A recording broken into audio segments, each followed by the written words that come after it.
Hey guys, tonight we slip into the damp embrace of a trench, somewhere on the front lines of the Second World War.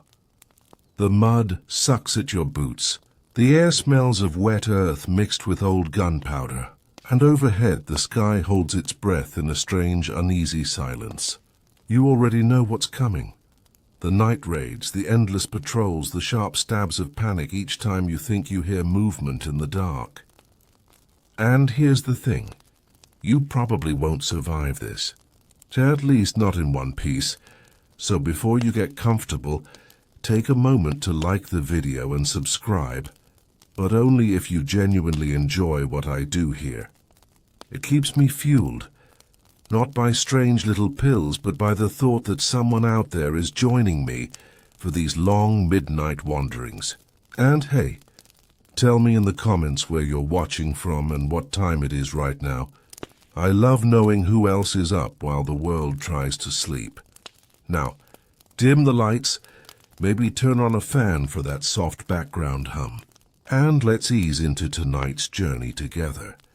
The first thing you notice in the trench isn't the mud, or the stink of unwashed uniforms, or even the metallic tang of rusting wire. It's the quiet murmur passing between soldiers like a secret hymn. You hear it as you settle down. Talk of little white pills tucked into tins, matchboxes, even envelopes meant for letters home. Nobody says it too loudly, but everyone knows. These are the pills that keep your eyelids from collapsing when the night stretches long, and the raid horn could sound at any second. The war has a strange way of teaching you about your body. You find out just how fragile it really is, and how easily men in uniforms carrying rifles can be turned into test subjects without ever being asked. Tonight you huddle in the trench with your back pressed against cold dirt. The lamp flickers, throwing yellow light against sandbags. A buddy beside you leans in, whispers, "They call it pep pills. Want one?" You hesitate, because here's the thing. Coffee, cigarettes, even the strong bitter tea some units brew up in battered kettles. Those you understand. But a pill? That feels different, at least at first. Until you realize that different is exactly what the higher-ups want. They want your fear dulled, your eyes wide, your body moving even when the rest of you screams for sleep. You remember hearing, just a few days earlier, that the British started slipping these benzodrine tablets into ration kits. Not officially, of course. Officially, they were medical supplies. But when you're patrolling a ruined village at 2 in the morning, where every shadow looks like a sniper's scope, the medical excuse doesn't matter much. What matters is whether you can keep walking, keep watching, keep pointing your rifle at the dark. The mud under your boots shifts as you imagine the hours stretching ahead. You're told to expect a raid sometime between midnight and dawn. You look around, noticing faces that all bear the same mask. Pupils wide, jittery smiles, hands that won't stay still. Some swear the pills make them sharper. One guy boasts he can hear enemy boots a mile away. Another laughs, saying he can taste colors. You wonder if they're kidding, but then again, maybe they're not. Historians still argue whether the stimulants were effective. Did they actually sharpen reflexes? Or did they just trick soldiers into feeling invincible until exhaustion crashed down harder than before? Nobody agrees. All you know is that in this trench tonight, the choice feels like life or death. Your fingers close around the pill your buddy presses into your palm. It looks harmless. Just a speck smaller than a button on your jacket. You roll it between your fingers, listening to the wind carry faint echoes of artillery far down the line. Swallow it, they say, and the night gets easier. Maybe. You slip it past your lips, washing it down with a gulp of canteen water that tastes faintly of rust. At first, nothing. Just the same damp chill, the same waiting. Then slowly it creeps in. Your chest feels lighter. your heartbeat quicker, your mind sharper but also buzzing. Like a swarm of bees has taken residence just behind your eyes. The trench seems brighter, though the lamp hasn't changed. The shadows seem to move, but you can't be sure. You hear every drop of water dripping from the sandbags. You hear your own breath loud in your ears. You even swear you hear rats scurrying 3 dugouts away. See? Your buddy grins, eyes wide as moons. You're awake now. Nothing gets past you, and that's the terrifying comfort. Awake, always awake. Ready for the night raid that might come or might not. You sit there vibrating with energy you don't know how to use. The war has handed you a new companion, one that sits inside your bloodstream and whispers, "Stay awake, stay alive, stay useful." But a nagging thought tugs at the edge of your mind. If the pill is supposed to keep you safe, why does it make the dark feel so much darker? You lean back against the trench wall, the dirt damp and gritty against your neck. Overhead, clouds smother the stars, leaving only fragments of pale moonlight trickling through. In that light, you watch your squad mates fidget.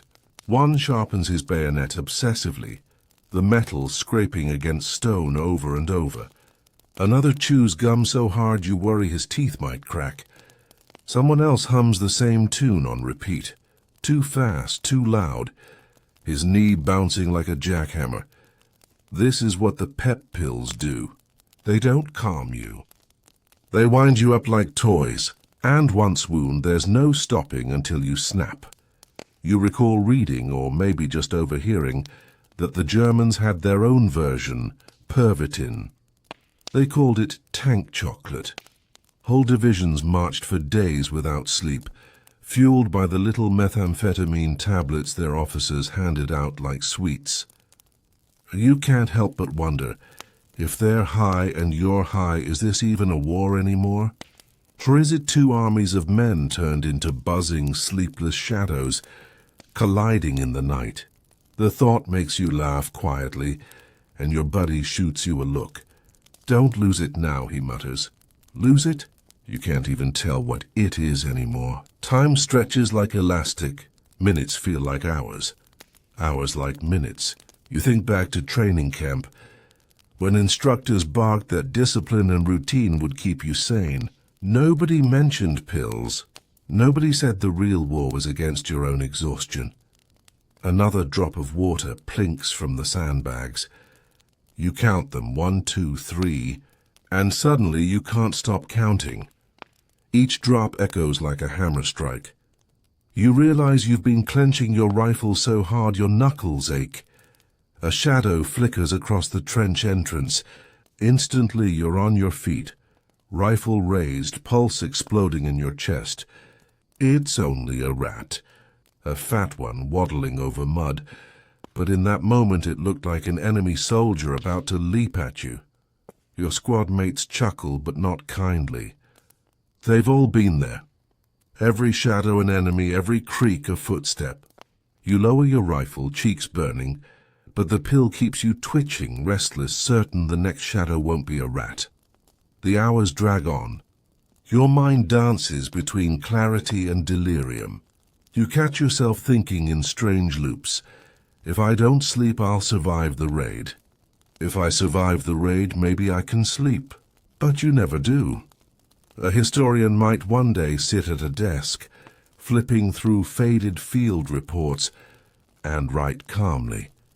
Amphetamines were distributed among Allied troops to maintain wakefulness during operations. Neat, tidy, clinical.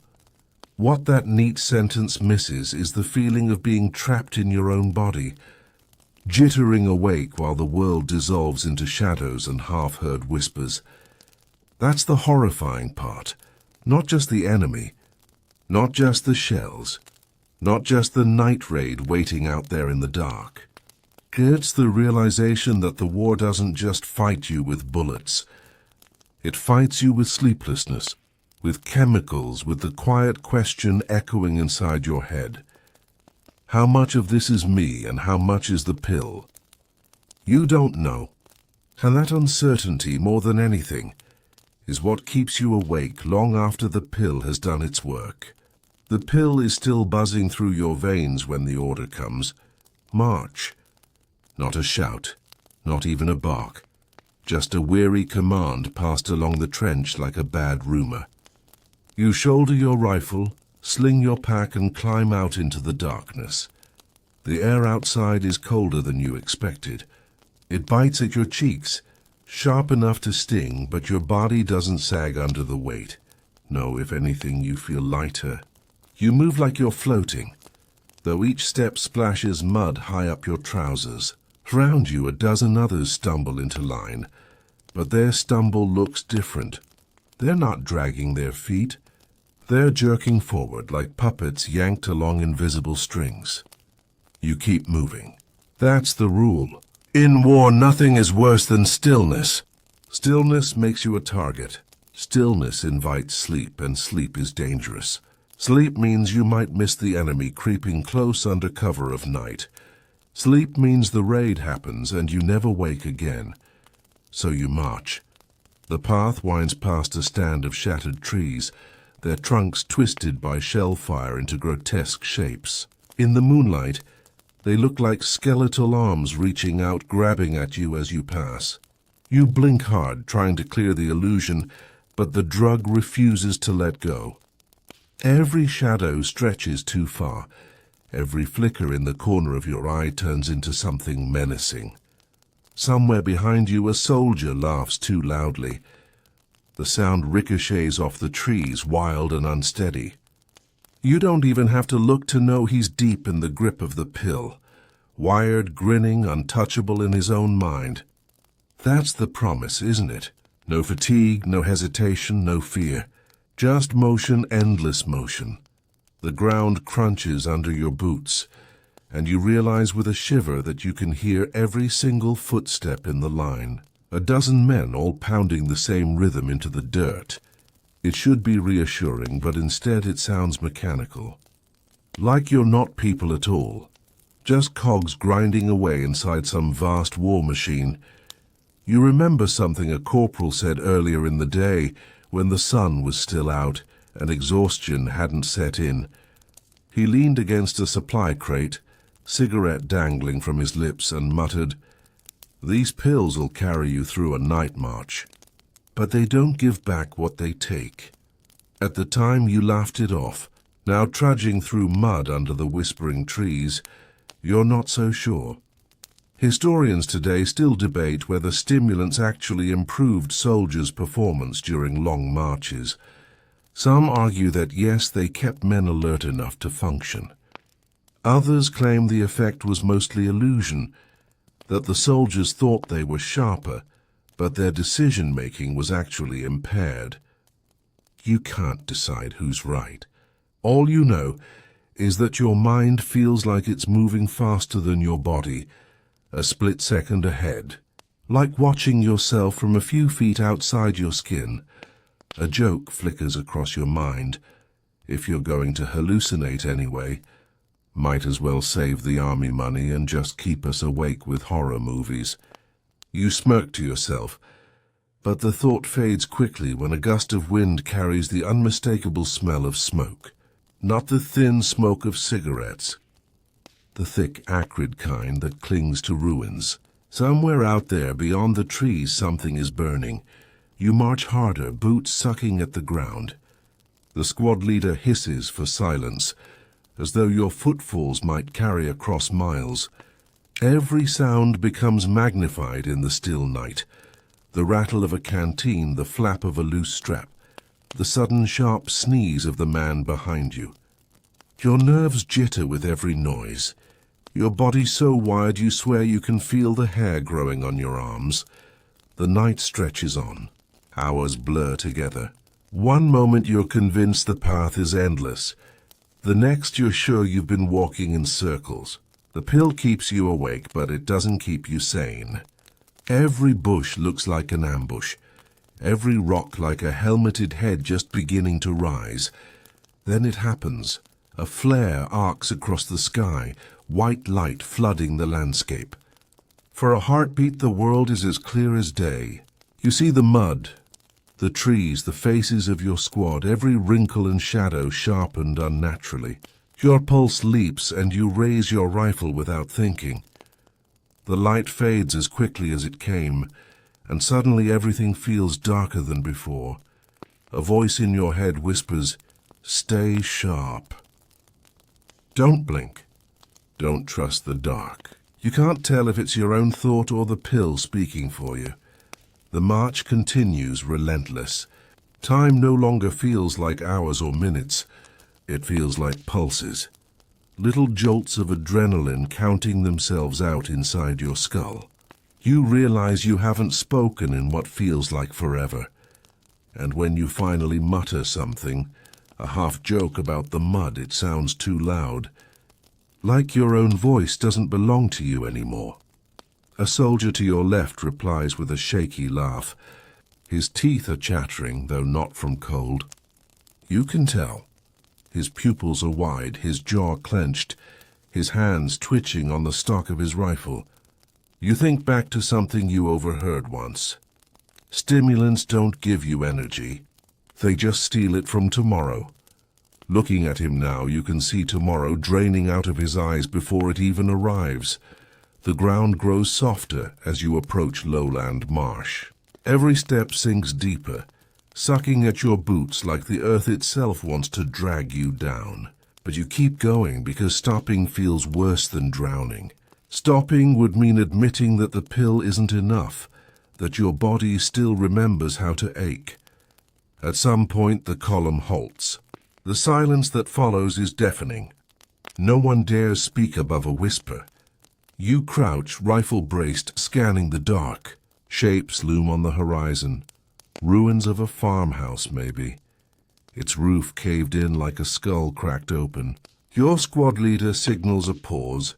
Hand raised stiff in the moonlight, you wait. That's all you can do. Wait, listen. Let the drug hold your eyelids open while fear tightens every muscle. Somewhere out there the enemy waits too. Maybe they're on pills as well, pacing, jittering just like you. The thought makes you shiver. Not from cold, but from recognition. Two armies wide-eyed and sleepless, circling each other like wolves on too much coffee. Another flare arcs up, and once again the world turns stark white. You see the farmhouse clearly now. Splintered beams, broken windows, and in the doorway a shadow that moves. Friend or foe, you don't know. The flare dies, and the darkness slams shut like a door. You inhale sharply, realizing your mouth is dry, tongue sticking to your teeth. You fumble for your canteen, take a sip of water that tastes more like tin than relief. Around you, the squad shifts nervously, boots squelching, rifles clicking as men check their chambers. The pill hums inside you like a cruel drumbeat, telling you to be ready, ready, ready. Though for what, you're not entirely sure. And then the order comes. Move again. You rise, legs stiff, but the drug yanks you forward like a leash. The farmhouse drifts into the distance as you march past, leaving the shadow behind. Maybe it was a trick of light. Maybe not. You'll never know. That's the nature of nights like this. The unanswered questions always feel heavier than your pack. As the column pushes on, dawn still feels impossibly far away. The pill makes sure of that, stretching each minute into a string taut enough to snap. You wonder, not for the first time, how many men are fighting the same battle you are. The battle against sleep, against sanity, against the quiet suspicion that you're no longer in control of yourself. A final thought strikes you, sharp as the cold air in your lungs. The war isn't just fought on battlefields. It's fought inside your bloodstream, too. And here, on this endless march through mud and darkness, you're not sure which battlefield is more dangerous. The march eventually drags you to a low ridge overlooking an open stretch of fields. You collapse into a crouch, heart hammering far faster than the distance walk deserves. The pill is still there, humming, refusing to let your body calm down. The officers whisper to each other, their shapes hunched against the night, while you and the others wait in a jittery silence. Your rifle digs into your shoulder, heavy but necessary, the only thing anchoring you to reality. The mud is cold beneath your knees, seeping into your trousers, but you barely notice. The world has narrowed to the sound of breath, yours, your comrades', the occasional quick inhale when someone thinks they've seen movement. That's when it hits you. You're not sure what thoughts are yours anymore. Every twitch of shadow makes you grip your rifle tighter. Every faint rustle convinces you the enemy is close. You're sharper, yes, but in a way that feels dangerous. You wonder if you'll even recognize the enemy when he steps into view, or if you'll fire at the first silhouette friend or not. The debate isn't new. Even now, historians argue over whether stimulants improved awareness or distorted it beyond usefulness. Soldiers wrote in diaries about nights where the pills made them feel unstoppable, invincible. But the same men also described strange fogs, moments when everything looked like an enemy, when even the silence roared too loud, the field ahead sways gently in the wind, long grass shimmering under a thin veil of moonlight. It should look calm. Instead, your brain paints it alive. Every stalk a figure, every wave of motion a squad creeping toward you. You blink hard, but the illusion only deepens. A hand grips your arm. It's your buddy again, the one who gave you the first pill. His pupils are blown wide, and his grin is too sharp, almost unnatural. Feels like we can see through the dark, doesn't it? He whispers. You want to agree, but your tongue sticks in your mouth. Seeing through the dark isn't the same as understanding it. Another soldier mutters about hearing footsteps. Everyone freezes. You strain your ears, heart racing, but all you hear is the wind in the grass. For a moment, you almost believe him. The pill makes belief easy, too easy. You're ready to raise your rifle when a low whistle cuts through the tension. False alarm. The sound dies, but your pulse doesn't slow. Historians still debate whether those moments of false clarity cost more lives than they saved. Friendly fire incidents were often chalked up to confusion in battle, but some veterans later admitted they'd been wired on benzedrine or pervitin. The pills blurred friend and foe alike. And in war, hesitation kills, but so does shooting too soon. You shift uncomfortably, the mud sucking at your knees. Your thoughts wander back to training. They drilled you in recognition, uniforms, silhouettes, weapons. They never trained you for hallucinations, for shadows that moved on their own, for the way the moonlight turns a tree branch into the outline of a rifle. The night deepens. Somewhere far off, an artillery shell rumbles, a sound so low it vibrates through your chest. Your comrade mutters something about thunder, though the sky is clear. You catch yourself nearly believing him, nearly rewriting reality to suit the haze in your brain. You laugh softly at the absurdity. That's the third joke of the night. War is basically one long improv show, except the props are rifles and the audience shoots back. The minutes stretch. Hours? You've lost track. You wonder if dawn will ever come, or if this is what eternity feels like, kneeling in mud, pupils wide, waiting for enemies who may or may not exist. The officer finally signals the retreat. Relief washes over you, but it's laced with unease. You rise, legs stiff, boots caked, body buzzing. You survived the night without firing a shot, but your nerves feel shredded, stretched to threads by the constant tension. The march back is quieter, though not calmer. Each step feels out of sync, as though your feet are moving ahead of your body. The pill doesn't just keep you awake. It unhooks you from yourself. You glance around and see the same haunted look on the others' faces. Wide eyes, clenched jaws, hands gripping rifles tighter than necessary. A parade of marionettes marching toward a trench that feels less like safety and more like a holding pen. Your buddy laughs again. Too high, too brittle. Didn't even need to fight. Just had to stay awake. His words linger. Stay awake. That's the true battle, isn't it?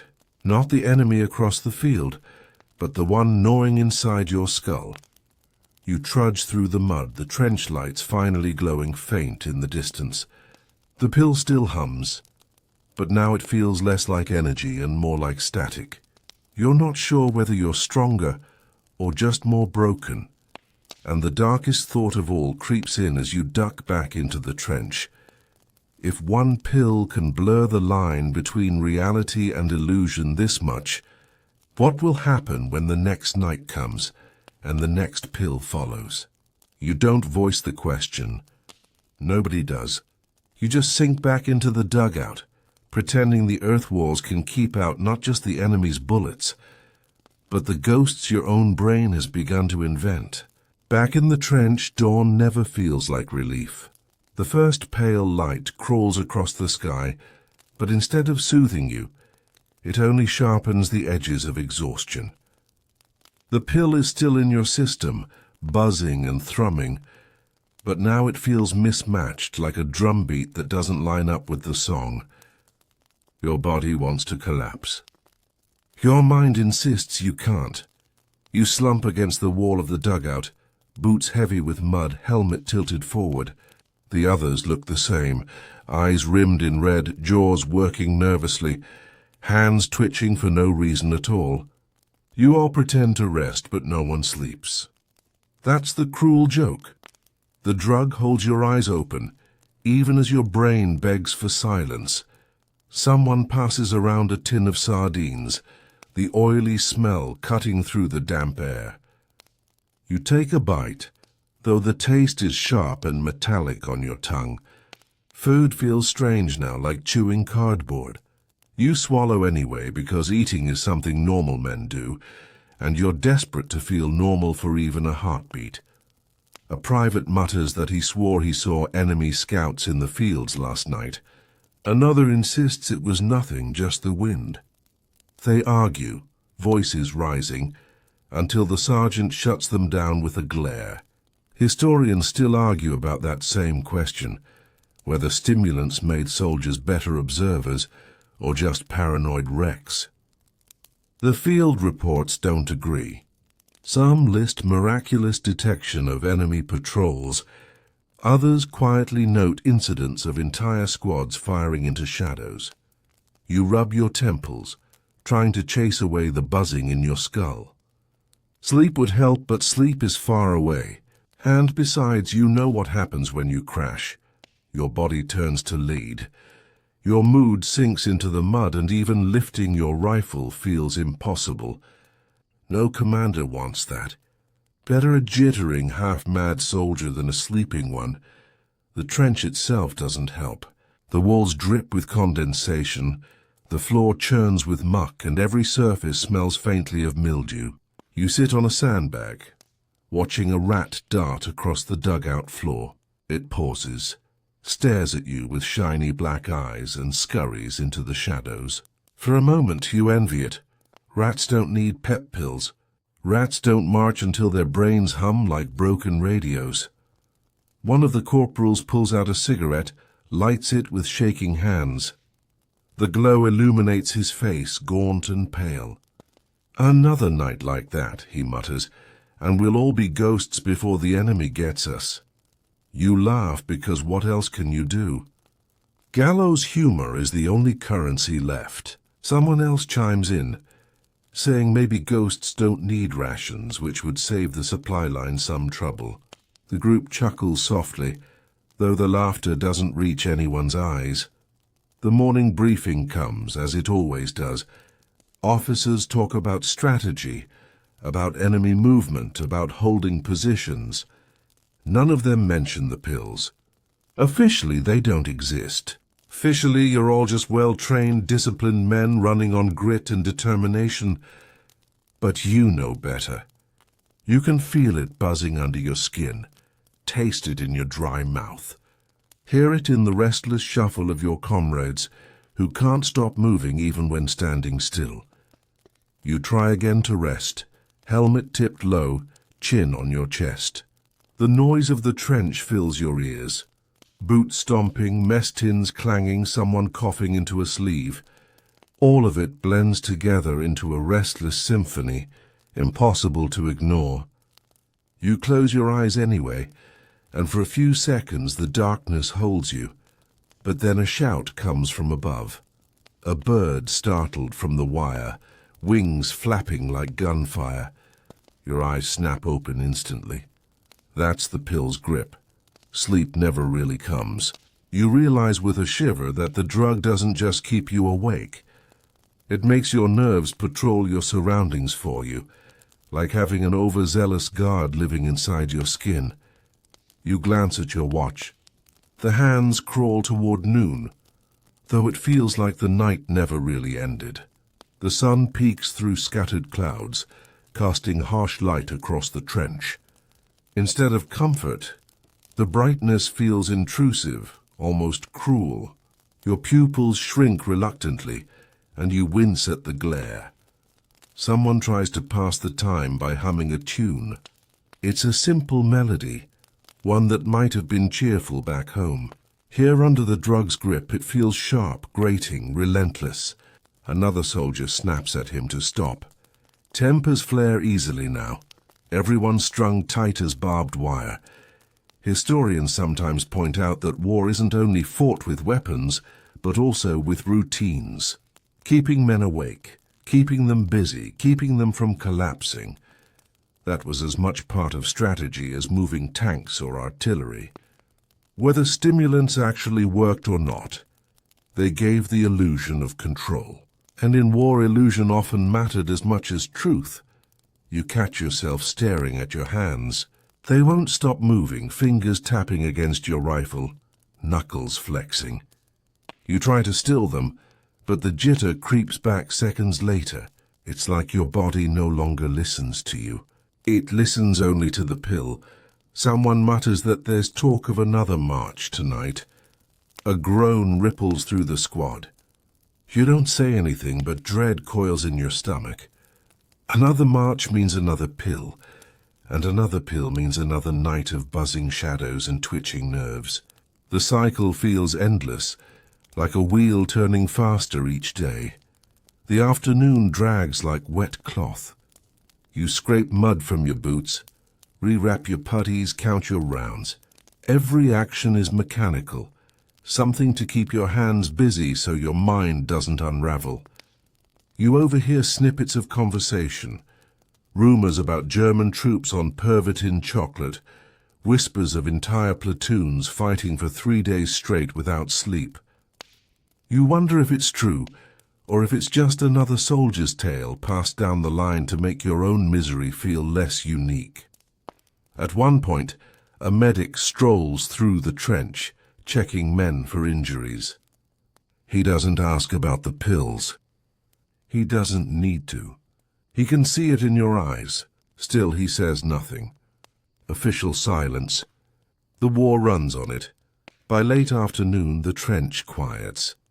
Men lean back against the walls, some with cigarettes, others with mess tins half full of watery stew. You take a sip of your own, lukewarm and salty, and wonder whether your stomach is hungry or just confused. The line between needs and illusions blurs. The sun begins to dip again, casting long shadows across the trench floor. You watch the light fade and realize something chilling. You don't look forward to nightfall, but you don't fear it either. The pill has stolen both dread and hope, leaving you stuck in a numb middle ground. And as the first horn sounds in the distance, warning of another patrol, you understand the cruelest truth. It's not just the enemy you're fighting anymore. It's the pill inside your blood, whispering that tomorrow is someone else's problem, as long as you make it through tonight. The day fades, though for you it never truly began. Your body moves through the routines, Clean the rifle, adjust the straps, shuffle gear, but your brain feels like it has been awake for years. Every blink drags sand across your eyes, yet the pill clamps your eyelids open, mocking you with its artificial wakefulness. By dusk, the trench smells of boiled tea, mud, and cigarette smoke. The men sit hunched in little groups, trying to talk about anything other than the night to come. One soldier tells a story about home, a fishing trip with his father, the kind of memory that should bring comfort. Instead, it only hangs heavy, a reminder of how far you are from anything resembling normal life. When the sergeant arrives with a small box, the chatter dies. Everyone knows what's inside. The so-called medical tablets. He doesn't announce them, doesn't explain. He just opens the box and lets the men take their share. Some snatch them greedily. Others hesitate for a moment before slipping one into their pocket. Nobody refuses. Not really. Refusal isn't a choice. You stare at the pill in your palm. It looks so harmless, just a chalky speck lighter than dust. Yet you know it will drag you through the coming hours, whether you want it or not. You remember last night's illusions.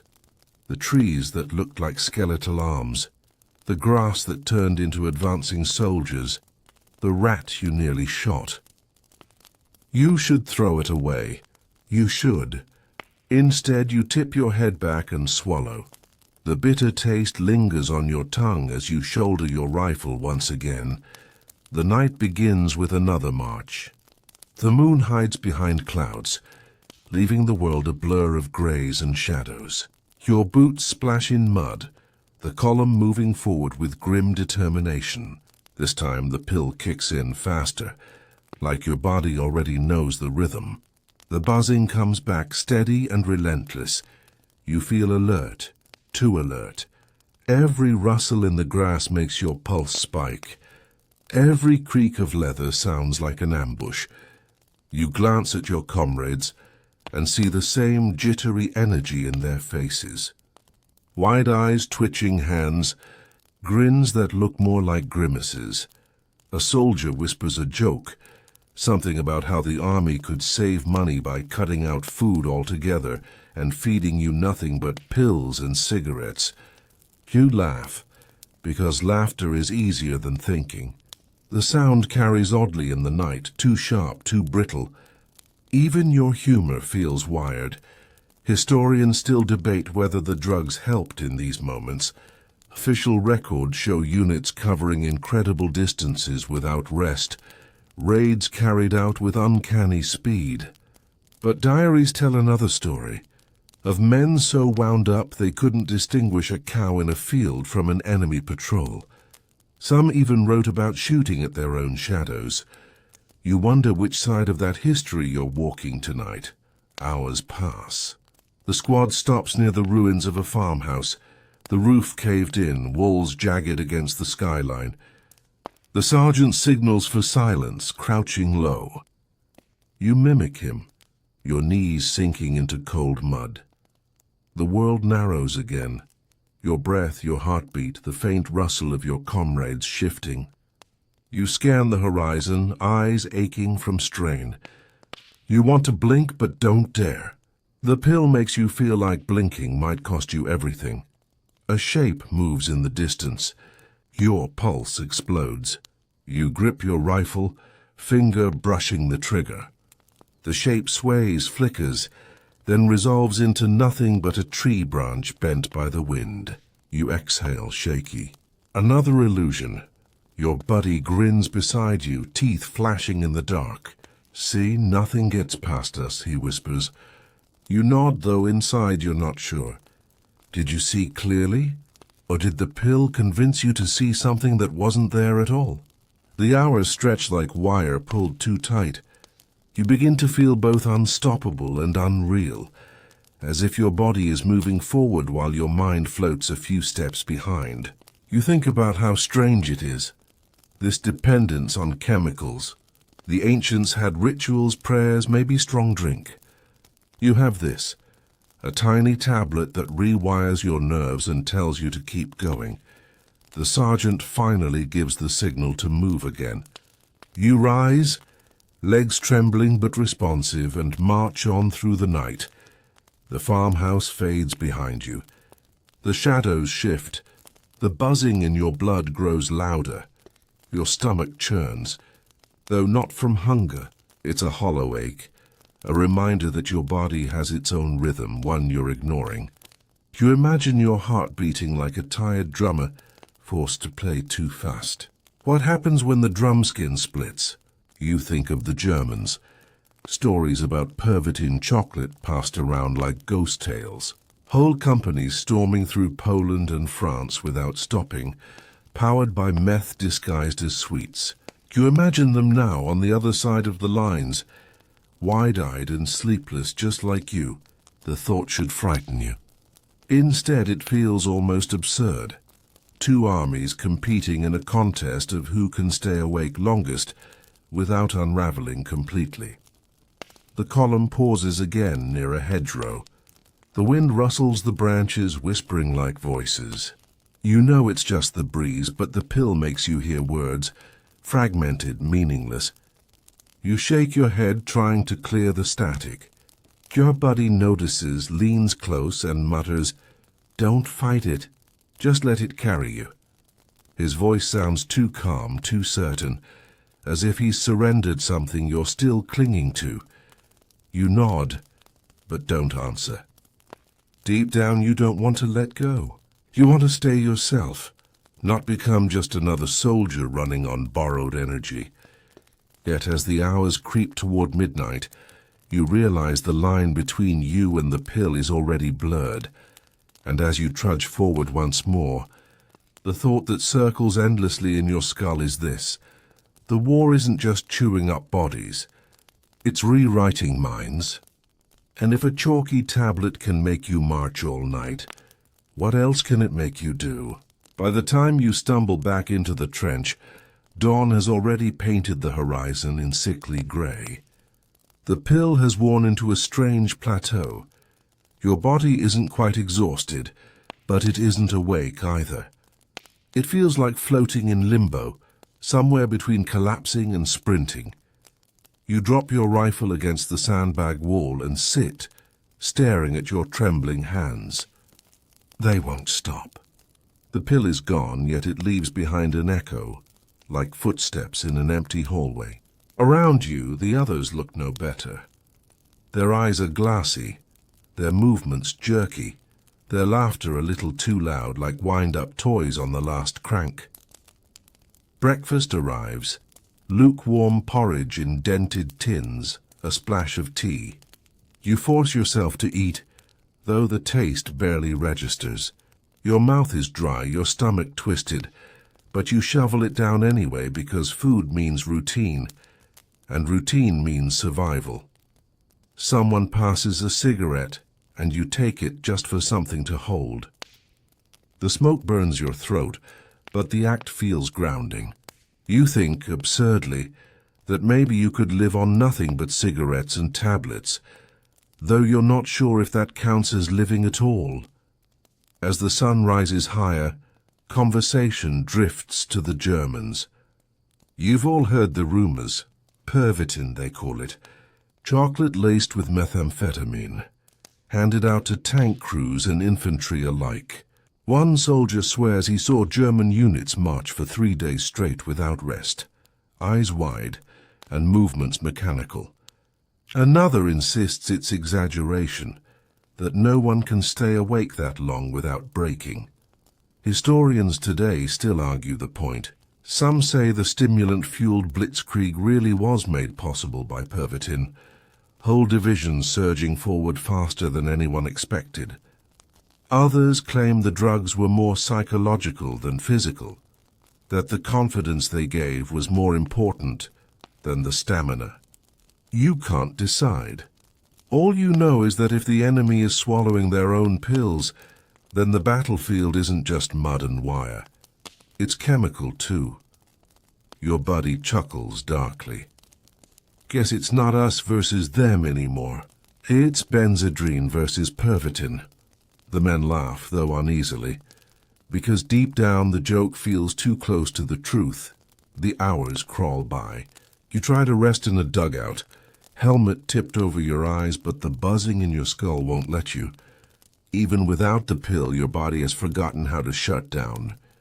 Every creak in the timber overhead jolts you awake. Every shuffle of boots outside sounds like an alarm. At one point you think you doze for a minute, but when you snap upright, heart racing, you're not sure if you actually slept or just drifted into another hallucination. You rub your eyes, groaning softly. Exhaustion is cruel. It teases you with the promise of rest, then snatches it away. In the afternoon, the sergeant calls for work detail. You dig trenches deeper, haul crates of ammunition, repair barbed wire. The physical labor should tire you out, but instead it makes your nerves scream louder. The pill's ghost is still there, rattling around in your bloodstream. You keep working anyway, because busy hands are better than idle thoughts. That night the routine repeats. Another box. Another pill. Another march. This time you don't even hesitate. The choice feels less like a choice and more like a sentence. You swallow, you march, you wait. The world once again sharpens to unbearable clarity. Shadows twitch, sounds stretch, and time melts into something you can't measure. Somewhere on the road, you laugh suddenly, too loud, too sharp, because the thought hits you that if the war ended tomorrow, you wouldn't know how to sleep without a pill. The men around you glance nervously but don't comment. Maybe they're thinking the same thing. And as the night deepens, you realize the war is no longer fought only with rifles and tanks. It's fought with tablets and powders, slipped into hands by men in uniforms who never stay awake in the mud themselves. Later, maybe the same night, maybe the next, you're sent to string wire along a forward ditch. The moon is a dull coin behind clouds, and your head hums like a transformer. A corporal jokes that if the enemy doesn't trip the wire, at least your eyelids won't either. You snort. It's not funny, yet somehow it is. 3 jokes in, and you haven't cracked a smile that reaches your eyes all week. You trade small talk to keep the bottle of silence from shattering. Rumors about Panzer chocolate, whispers about Stuka tablets, half-remembered names passed like contraband. Quirky details drift through the trench like folklore. Sugar cubes dipped in strong coffee before night raids. Pilots pinching their thighs to stay sharp. Guards counting backwards by 7s, then by primes just to keep a brain from sliding off the rails. You file these away with everything else the war teaches you. That socks can save your life, and that a dry match feels like grace. When you finally rotate back to the dugout, the medic is making his rounds. He checks bandages, notes blisters, swaps out a cracked canteen. He doesn't ask about pills, but he does slide 2 aspirin into your palm with a look that says he knows exactly what you won't say out loud. Official silence again, the loudest sound in uniform. You stretch out on a plank bunk and stare at the timbers. The wood is furred with damp. A droplet forms and falls, forming a private metronome. You try breathing with it, in for 3 drops, out for 3, and nearly convince yourself this could become sleep. Then a boot scuffs outside and your heart launches like a flare. The pill taught your nerves to answer every knock. They don't forget the lesson when class is over. In rare calmer moments, you catch fragments of the wider war. A runner mentions RAF aircrews taking wakey-wakey tablets on long sorties. Another claims bomber crews in the Pacific got Benzedrine to survive back-to-back missions over water. You picture men sealed in aluminum tubes at 20,000 feet, engines droning, flak blooming, wide-eyed over black seas. It doesn't comfort you, but it connects you. Different fronts, same chemical conversation, and still the debate trails you like a shadow. Did speed win the blitz, or did radios and logistics do the heavy lifting while pills got the credit? Did stimulants shorten battles or just lengthen the crash afterward? Historians still can't agree, and you, hunched over a tin mug of tea that tastes like boiled coins, feel the question more than you can answer it. The crash is the part no one puts on posters. It arrives like winter through a window with a broken latch, slow then all at once. Hands heavy, eyelids sanded down, humor leaking away. You move as if underwater. Your judgment turns soft around the edges. Friend or foe silhouettes blur. The sergeant barks a simple order, and your brain fumbles it like a bar of wet soap. For combat, this is the dangerous hour. Not asleep, not awake, just badly balanced. Someone mutters about micro-sleeps, those terrifying eyelash-long blackouts. You don't want to test science by having one with a live rifle in your hands. So the cycle spins again. Another evening. Another box. Another tiny promise you already know is a loan at ruinous interest. When a new man arrives at the line, still smelling faintly of laundry and home, you catch yourself giving him the same half-comfort you once received. It helps you get through night 2.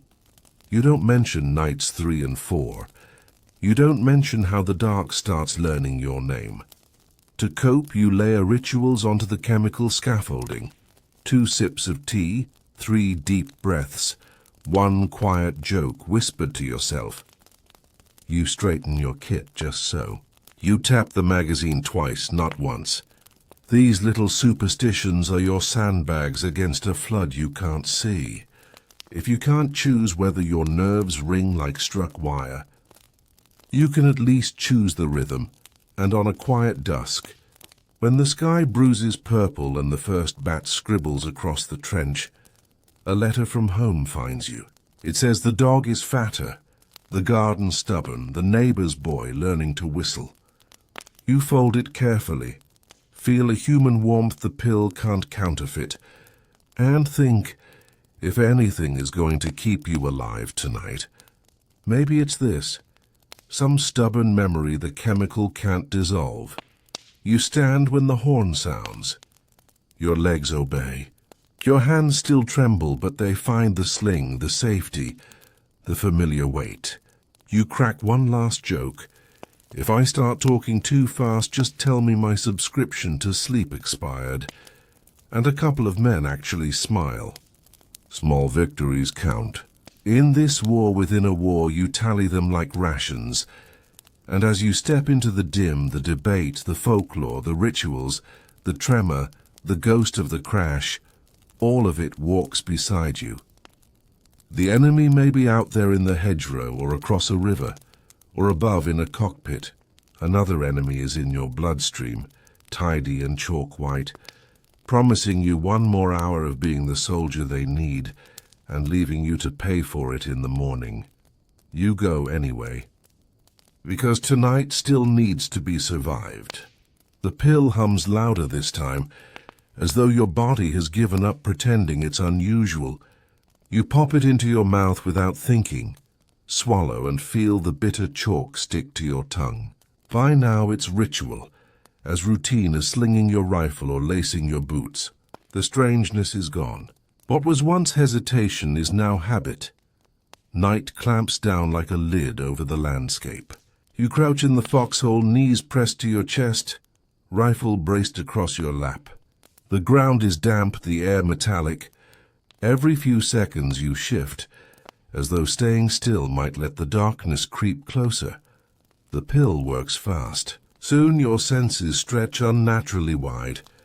You hear the squeak of leather straps, the faint click of a trigger being tested 3 foxholes away, the tiny snap of frost forming on the grass.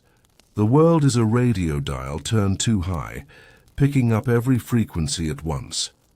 And then the shadows begin to move.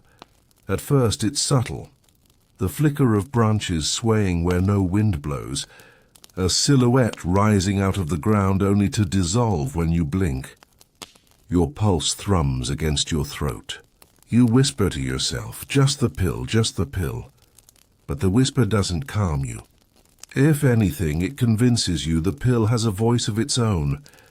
Your buddy, jittering in the hole beside you, grins through clenched teeth. You see them too, don't you? He hisses. His eyes are wild, pupils drowning his irises. You nod because denying it feels dangerous. He's seeing ghosts, but so are you. Historians argue whether hallucinations were widespread or rare. Some veterans swore the stimulants sharpened their vision to superhuman levels. Others admitted they saw phantom patrols, phantom flares, even phantom comrades calling their names from no man's land. Letters censored during the war tell half the story. Strange references to shadows that didn't bleed, or marching with men who weren't there. Whether truth or imagination, the record is blurry like your vision now. You raise your rifle when something shifts near the wire. A tall, thin shape, silent, too still to be natural. Your finger trembles on the trigger. You're certain it's a soldier. Then the moon slides from behind a cloud, and the figure reveals itself. A broken fence post wrapped in barbed wire like a crown of thorns. You exhale, shaking, lowering the barrel. The joke isn't lost on you. The war has you terrified of lumber. Hours crawl by. The foxhole becomes a prison. Its damp earth pressing in, its shadows crawling across your vision. You whisper jokes to yourself just to keep sane. At this rate, if the enemy doesn't kill me, the landscaping will. Your buddy laughs too hard at that one, nearly choking on the sound. The laughter echoes brittle and sharp. The moon arcs higher, throwing long silver fingers across the field. Somewhere down the line, a man swears he sees movement. A ripple of fear spreads like fire. Rifles rise, safeties click, hearts pound. You're ready to fire too when the sergeant hisses the all clear. Just animals in the grass.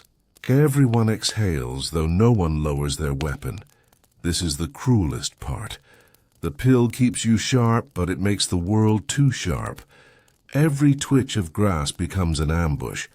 Every rustle of leaves becomes a sniper. Sleep might dull the fear, but the pill turns it into a constant drumbeat. Danger, danger, danger. By dawn, your eyes feel like they're made of glass, brittle and aching. You've spent the whole night watching shadows fight among themselves. No raid came. No enemy approached. The only battle was against your own nerves, stretched thin by the drug coursing through you. You climb stiffly out of the foxhole, legs trembling.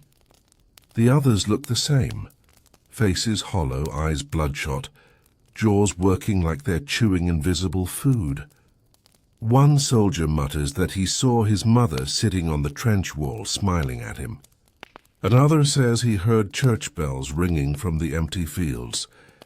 Nobody laughs. Nobody questions it either. Historians still can't decide were the pills weapons or poisons. Were they miracles that carried exhausted men through impossible nights, or curses that hollowed them out from the inside? You don't know the answer. All you know is that as the sky brightens, you feel less like a soldier and more like a ghost still waiting for your body to catch up. You rub your eyes, smearing mud across your face, and whisper the truth you can't tell the officers. Sometimes the shadows out here are real, and sometimes they're not. But when the pill is in you, you can't tell the difference, and that might be the most dangerous part of all. The next evening, the routine feels so normal it frightens you. A pill in the palm, a swallow of rust-flavored water, the metallic taste clinging to your tongue. Boots tightened, rifle checked, helmet strap tugged twice for luck. None of you speak about it anymore. It's simply what happens, the same as eating or breathing. You march again under the thin gaze of the moon, the earth crunching cold beneath your soles. Your body doesn't even resist now, it obeys. It's as though the drug has trained you, reshaped you into something that functions without question. The thought nags you. If the army wanted to, could they keep you awake forever? The night is quiet, too quiet. You strain your ears and hear only the hiss of wind through the wire, the occasional squeal of a rat scurrying in the trench behind. Each sound is amplified by the buzzing in your skull. You want to laugh because it's absurd. Why does silence sound so loud? But you don't, no one does. Somewhere in the line, two veterans argue in hushed voices. One swears the stimulants saved lives in North Africa, where desert patrols stretched across endless dunes with no cover. He claims the pills sharpened his vision, helped him spot an ambush before it was too late. The other shakes his head, says the tablets just make you reckless, pushing you forward long after common sense would have told you to stop. Historians echo that same argument. Were the drugs useful, or just illusions wrapped in chalk? The archives hold reports of miraculous endurance marches, but also letters full of strange fragmented ramblings, words strung together like beads with no thread. You realize both sides are right, useful in one moment, disastrous in the next. You kneel in the mud, eyes scanning the horizon. The pill makes your vision feel sharp but also unstable. Shapes swim at the edge of your sight, refusing to settle. A pile of rubble looks like crouching soldiers until the moon shifts and reveals broken bricks. You sigh in relief, but a minute later you're fooled again by the next shadow. Your buddy nudges you, his grin strained. Better like this than nodding off, eh? You nod, but you wonder, is it really better? At least when you're asleep, the shadows don't move. Around midnight, a flare bursts in the distance, lighting up the night. For a heartbeat, the landscape is clear. Craters, wire, trees stripped bare. No enemy, just emptiness. When the light fades, the darkness feels heavier, thicker, more menacing. You grip your rifle tighter, the pill whispering that you can't blink, not now, not ever. Hours slide by, each minute stretched thin. You crack a quiet joke under your breath. At this point, even the moon must be on pills to stay awake with us. Your buddy chuckles, too loud, and the sound rattles in the silence. For a moment you both laugh like schoolboys, and it feels almost human again. Almost dawn comes eventually. The pill is fading, leaving your limbs shaky and your head stuffed with cotton. You slump back into the trench, shoulders sagging. Around you, men look hollow, as if the night drained more than sleep. It drained their essence. The sergeant doesn't mention the pills in his report. He talks about vigilance, discipline, morale, words that look tidy on paper, words that erase the jittering, sleepless faces all around you. You think about the argument you overheard, sharpened or reckless, saved or doomed, and you realize the truth is simpler and crueler. The pill doesn't care what side you're on. It only cares that you keep moving, keep watching, keep fighting until your body finally refuses. And as you close your eyes, pretending for just a moment that you might sleep, you hear your buddy whisper, "Historians will never know what it really felt like." You almost smile. He's right. They'll argue forever. Only you know the hum of chemicals in your blood, the way the shadows move, the way the night never ends. The morning passes in a fog, the kind that clings not to the air but to your thoughts. Your body aches with the ghost of sleeplessness, though technically you haven't been allowed to sleep properly in days. The pill lingers in your bloodstream like a stubborn echo, buzzing faintly even as it fades. You're ordered to help unload supplies, crates of tinned meat, biscuits, bandages, and ammunition. But tucked between them, hidden as if they're something shameful, are the small paper packets of powdered stimulants. You don't recognize the labels. They're written in Cyrillic. Rumors say they come from the East, that the Red Army has its own chemical crutch. You handle the crates with care. But your mind latches onto the thought, you're not the only ones marching through sleepless nights. Somewhere across the front, Soviet soldiers are swallowing powders, dissolving them in water, mixing them with weak vodka to carry them through long winter battles. One soldier nearby mutters that the Russians have a secret formula, something stronger than Benzedrine, but no one can agree on what it is. Some say it's an herbal tonic, others swear it's a crude amphetamine. Historians still debate it. The documents are patchy, the testimonies vague. The Soviets guarded their secrets tightly. What's clear is that men on both sides of the line were propped up by something other than willpower. By afternoon, you find yourself staring at your own reflection in a puddle. The face that stares back is pale, gaunt, eyes red-rimmed and too bright. You don't look like yourself anymore. You look like someone borrowed from a nightmare. You blink, and for a split second, the reflection doesn't blink back. You shake your head violently, splashing water, but the image lingers in your mind. Your buddy notices, claps you on the shoulder. Don't think about it. Everyone sees things when they're this tired. His tone is casual, but his hand trembles as he withdraws it. That night, the pills return. You don't even resist. The sergeant passes the box, you take one, you swallow. Routine, habit, chain. The march takes you toward a stretch of ruined farmland, where barns collapse into themselves and fields lie in tatters. The moon is half hidden, making every object strange, half seen. You step carefully, but the pill makes careful feel impossible. You're wired, twitchy, ready to sprint, though there's nowhere to go. Your buddy whispers about the Soviets again. Heard they put something in the bread.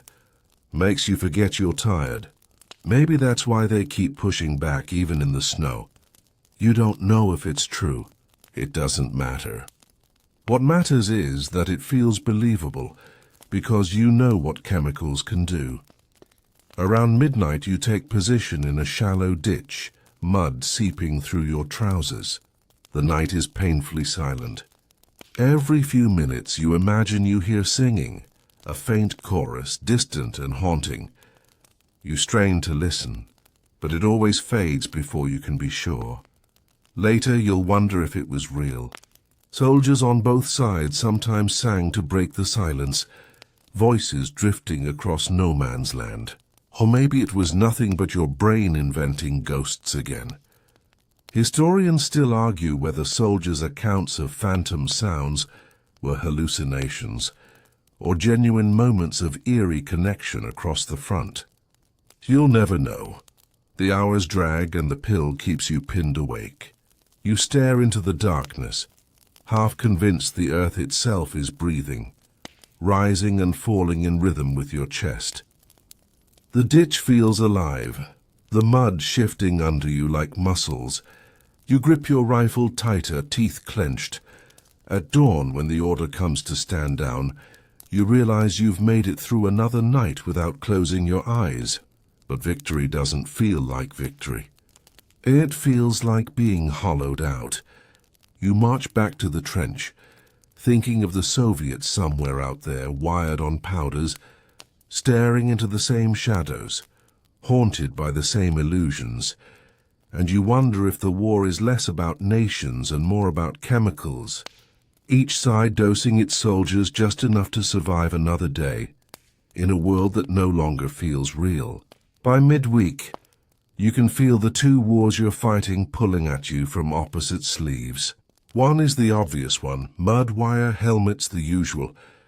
The other is quieter, bureaucratic and strangely polite, the tug-of-war between official medicine and the trench-level marketplace that thrives in every shadow.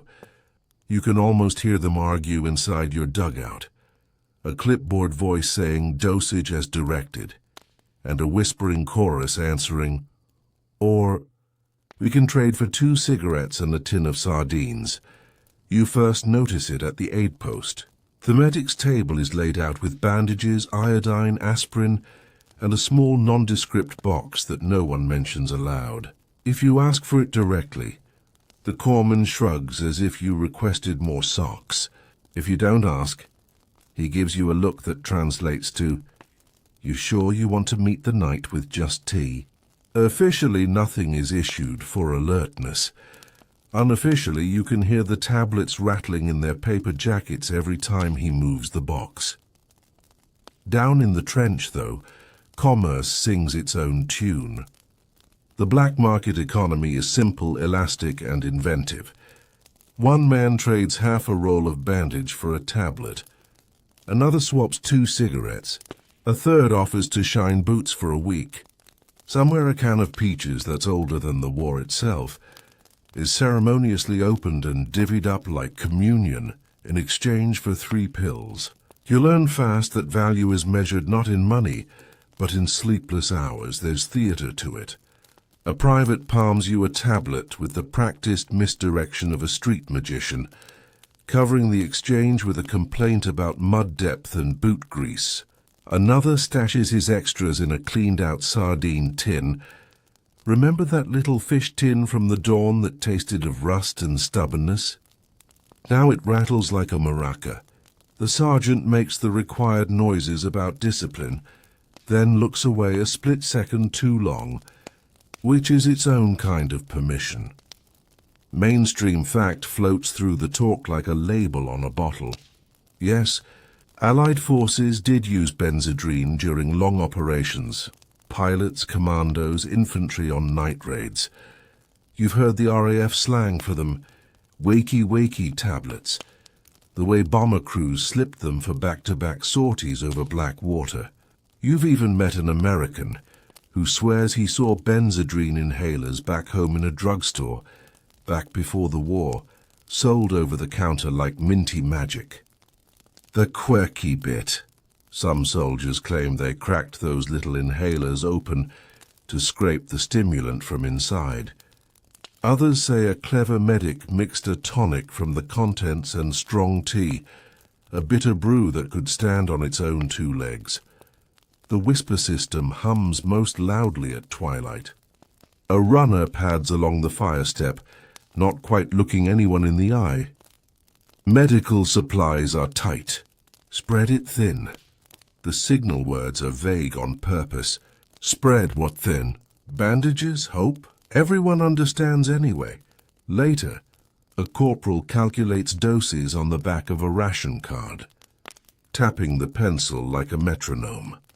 Half now, half near midnight, as if carving up the night with arithmetic might make it shorter. You can feel the official side tug back. A posted notice appears near the cookhouse about health, rest, and proper nutrition, placed beside a pot of tea the color of old pennies and a loaf that could double as a sandbag. An officer delivers a short talk using careful phrasing. Vigilance, moderation, obey medical guidance. Not once does he say benzodrine. He doesn't have to.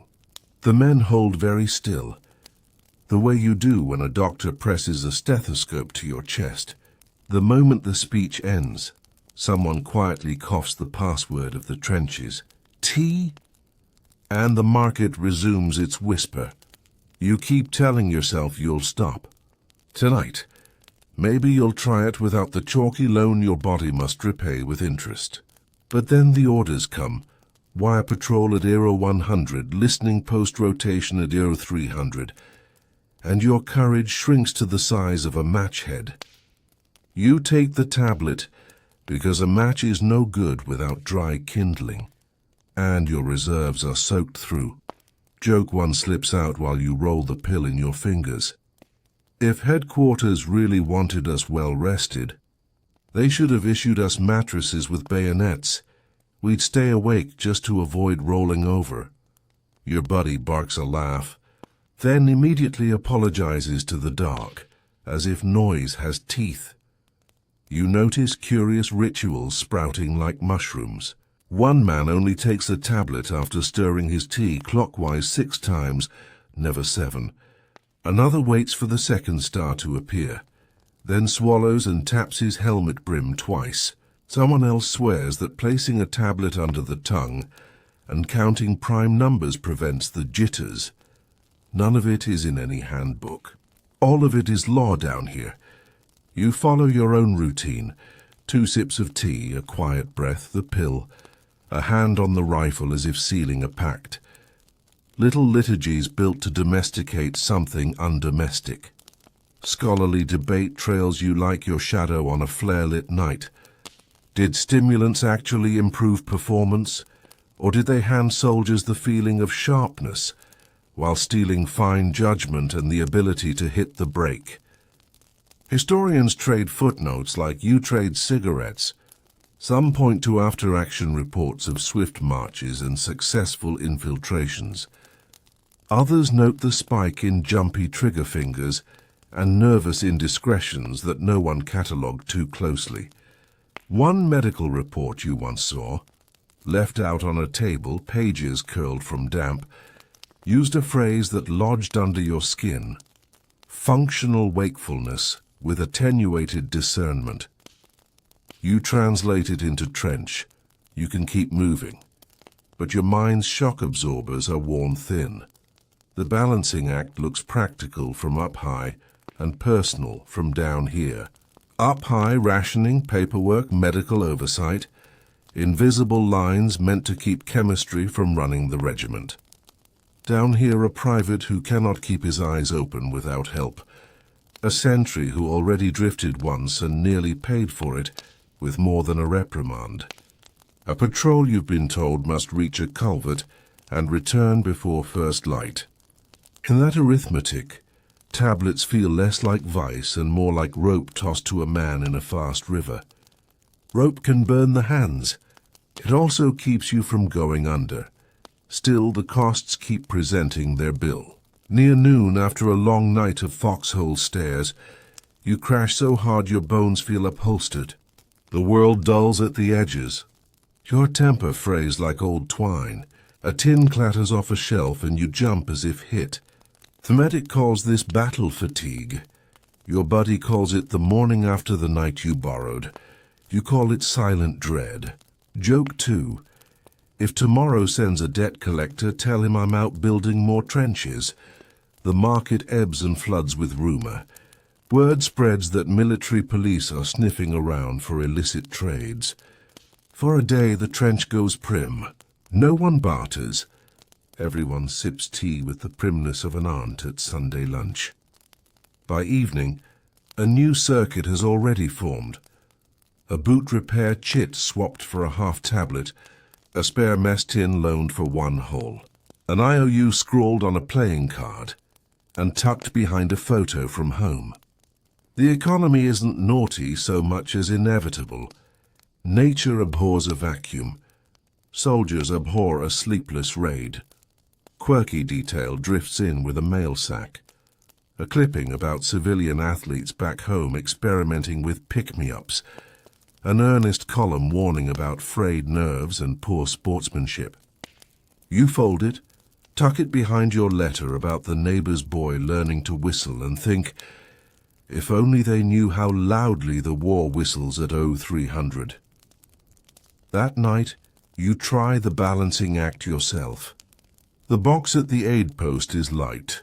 Guidance is to stretch what's left across 3 nights. So you break a tablet like a miser splitting a gold coin. Half now, half tucked under a boot in the dugout. The first half takes the edge off the yawns, but amplifies the ricochet in your skull.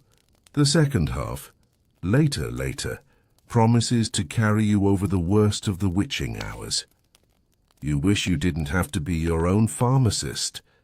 You wish the war came with fixed doses and fixed outcomes. It doesn't. On patrol, the hedge smells of frost and crushed weeds. Your breath comes out in thin threads. The pill bites down and the world sharpens painfully. You catch the glint of wire earlier than you might have without it. You also spend 5 full minutes tracking a figure that turns out to be a rag snagged on a post. The ledger writes itself in your head. Passing one vigilance, one sense, balance due at dawn. Your buddy is running his own experiment, the trench equivalent of peer-reviewed science. He's cut his dose to a third and bolstered it with hot tea and a smear of jam cached from a parcel. He whispers that sugar steadies the jaw clench. Maybe it does. Maybe he just wants to believe he's doing something gentler. The war is full of placebos that still manage to help.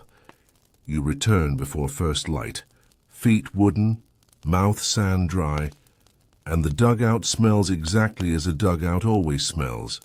Damp timber, old cloth, that faint iron tang. The medic meets you at the step, eyes scanning faces with professional speed. He stamps a chit, scribbles a note, slides a small envelope to the sergeant with a look that says this is the last of it until Friday. The sergeant nods once. The black market will hum like a hive by noon.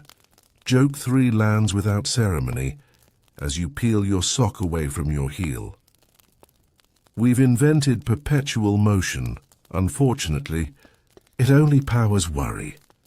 A chuckle rolls down the bench like a friendly wave. Humor is the one ration that multiplies when shared. The order comes in a whisper, though it feels as loud as a trumpet. Night raid. Stand by, you already knew. The signs were there all afternoon. Officers conferring with clipped voices, extra ammunition distributed, wire cutters issued with quiet ceremony. The pill only sharpens the anticipation, humming in your blood like a drum roll before the curtain lifts.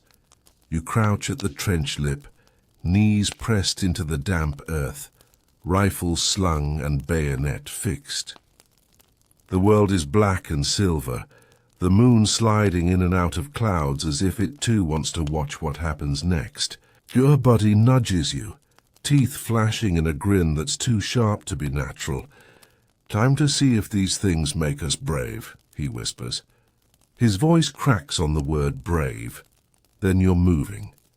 Boots splash into mud, wire cutters snap.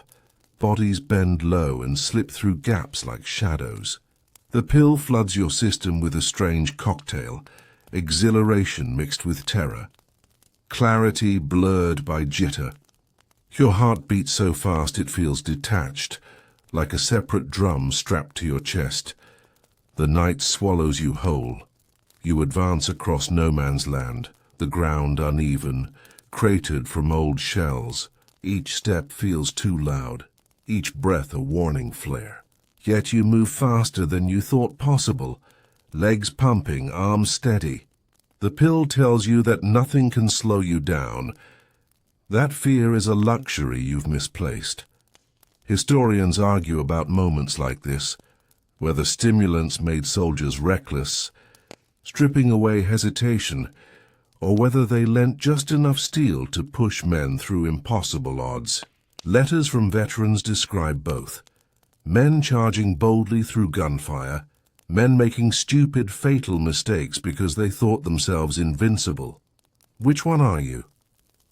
You don't know yet. A burst of machine gun fire rakes the field. You hit the dirt, mud soaking through your uniform. The sound tears at your ears, but your body doesn't freeze, it surges. You're on your feet again before your mind has even caught up. Your body is already moving. Bayonet low, eyes wild. Shadows loom ahead. Enemy trenches, enemy shapes. The world becomes a blur of movement and sound. Shouts in a language you don't understand. The clang of steel on steel. The ragged panting of men running faster than exhaustion should allow. You thrust, pull, swing. You're not thinking. You're reacting, body wired beyond reason. It's not courage. It's compulsion. In the chaos you notice something eerie. Time has split. Part of you moves with frantic speed, heart racing, limbs snapping like whipcord. Another part watches from a strange distance, detached, analyzing. You realize with a chill that you've become both soldier and spectator in your own body. Your bayonet glints under moonlight. Your boots slide in mud and you hear your own laugh. Sharp, almost hysterical as you push forward. Later you'll remember the sound and not recognize it as yours. The raid lasts minutes, though it feels like hours. You're ordered to withdraw, pulling back through the same gaps in the wire, stumbling into the safety of your own trench. You collapse against the wall, chest heaving, mud streaking your face. Your buddy lands beside you, panting, eyes wide. "See, invincible," he gasps, though the tremor in his voice betrays the truth. You nod, but inside, unease coils like smoke. Was it bravery that carried you across that field, or was it the pill whispering recklessly in your ear? Historians still debate whether stimulants improved combat efficiency or simply created the illusion of it. Tonight, you don't need historians. You've lived the paradox yourself. You survived, but you don't know if it was because of the pill or in spite of it. And as dawn begins to pale the sky, you wonder how many more nights you can keep gambling with that question. The trench is quiet when you return, but it's not peace, it's the silence of men stretched too thin. You slump against the wall, rifle clattering beside you, and feel the weight of exhaustion crash over your shoulders like a wet blanket. The pill is still there, but fading. The rush of the raid has burned through it faster than usual, leaving behind a raw emptiness. Your body wants to collapse. Your eyes sting, your limbs ache, your stomach twists with hunger you can't feel, but the pill won't let you rest. It keeps your mind buzzing even as your bones cry for sleep. You sit there vibrating between two states, too tired to move, too wired to stop. Your buddy is worse. He rocks back and forth, muttering half-sentences to no one in particular. His bayonet hand still trembles as if it's searching for an enemy who isn't there. When you place a hand on his shoulder, he flinches like you've jabbed him with a hot iron. The sergeant makes his rounds, trying to steady the unit. He praises the raid. Objectives achieved, positions probed, no catastrophic losses.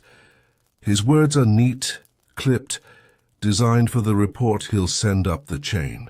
He doesn't mention the wild eyes, the jittering hands, the half-laughter that spilled out at the wrong moments. Officially, it was a success. Unofficially, you feel like you've traded a piece of yourself for a few yards of mud. Historians later note the crash of stimulants, soldiers sinking into deep depression after the high, unable to function without another dose. Some letters describe men sitting in trenches for hours, silent, staring at nothing. Others speak of bursts of uncontrollable anger or laughter. The debate is whether the pills prolonged efficiency or accelerated collapse. You don't need the debate. You're living the collapse right now. The sun climbs higher, throwing harsh light into the trench. You try to eat, but the tin of stew in your lap tastes of ashes. You force a few bites anyway because food is fuel, even if the engine feels broken. Around you, the others do the same, going through the motions, spoons clinking mechanically against metal. A rat scurries across the trench floor, bold in daylight. No one bothers to chase it. You envy its freedom. By afternoon, the exhaustion deepens into despair. Every movement feels heavy, every thought sluggish. You realize this is the price, the high of the night, paid for in daylight misery. You want to close your eyes just for a minute, but you know what will happen. The sergeant will shake you awake, mutter about dereliction of duty, and worse, you'll dream. Dreaming feels dangerous now. Dreams blur too easily with the hallucinations you've already seen. So you sit, eyes open, staring at the same patch of dirt wall until it seems to breathe. You try a joke, muttering to your buddy, "Maybe the mud's alive. At least then it could dig itself." He chuckles weakly, but it's more a sigh than laughter. As dusk falls again, the cycle threatens to repeat. Another box. Another pill. Another night. Your hands shake as you reach for it.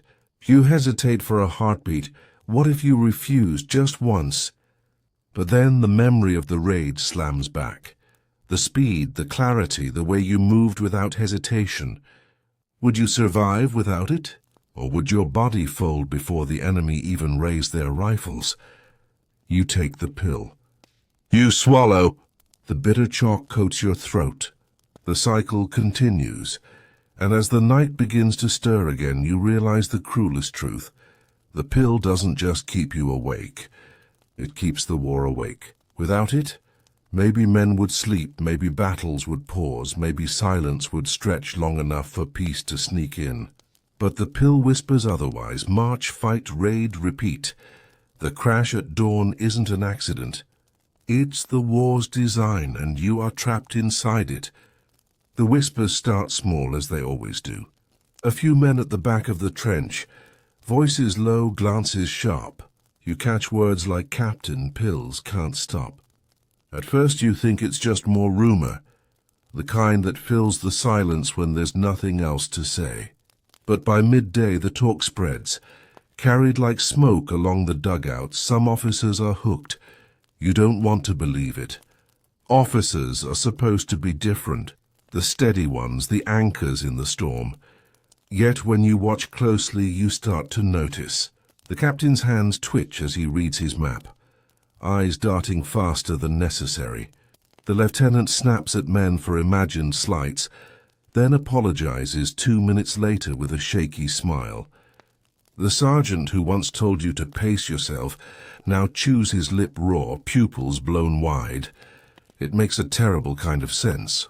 If privates swallow pills just to stay awake on watch, why wouldn't the officers do the same to shoulder the burden of command? Orders must be written, maps must be studied, reports must be filed. And unlike you, they don't rotate out of the line for rest. They're always here, always awake. Historians would later unearth fragments of testimony suggesting that addiction among officers was quietly tolerated. Better a captain who never sleeps than one who collapses mid-operation.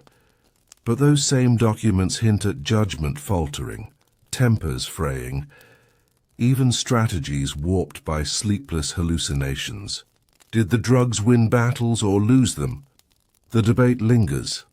Like smoke after a flare, you see the cracks firsthand. During one briefing, the captain slams his fist against the table, swearing that the enemy is preparing a massive assault. He claims he heard them digging tunnels beneath your position. His eyes blaze with certainty. The men glance nervously at each other, because you've all been out there, and the only sound is the usual rustle of rats and wind. Still, his orders stand. Double the patrols, reinforce the wire. You obey, though unease grows in your gut. That night the pills flow again.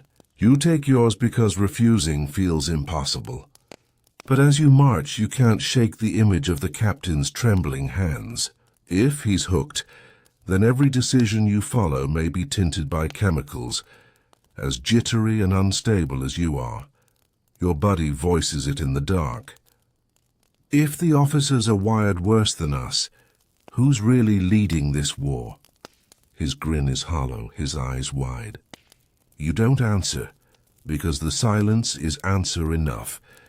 Near midnight, during another patrol, you see it happen.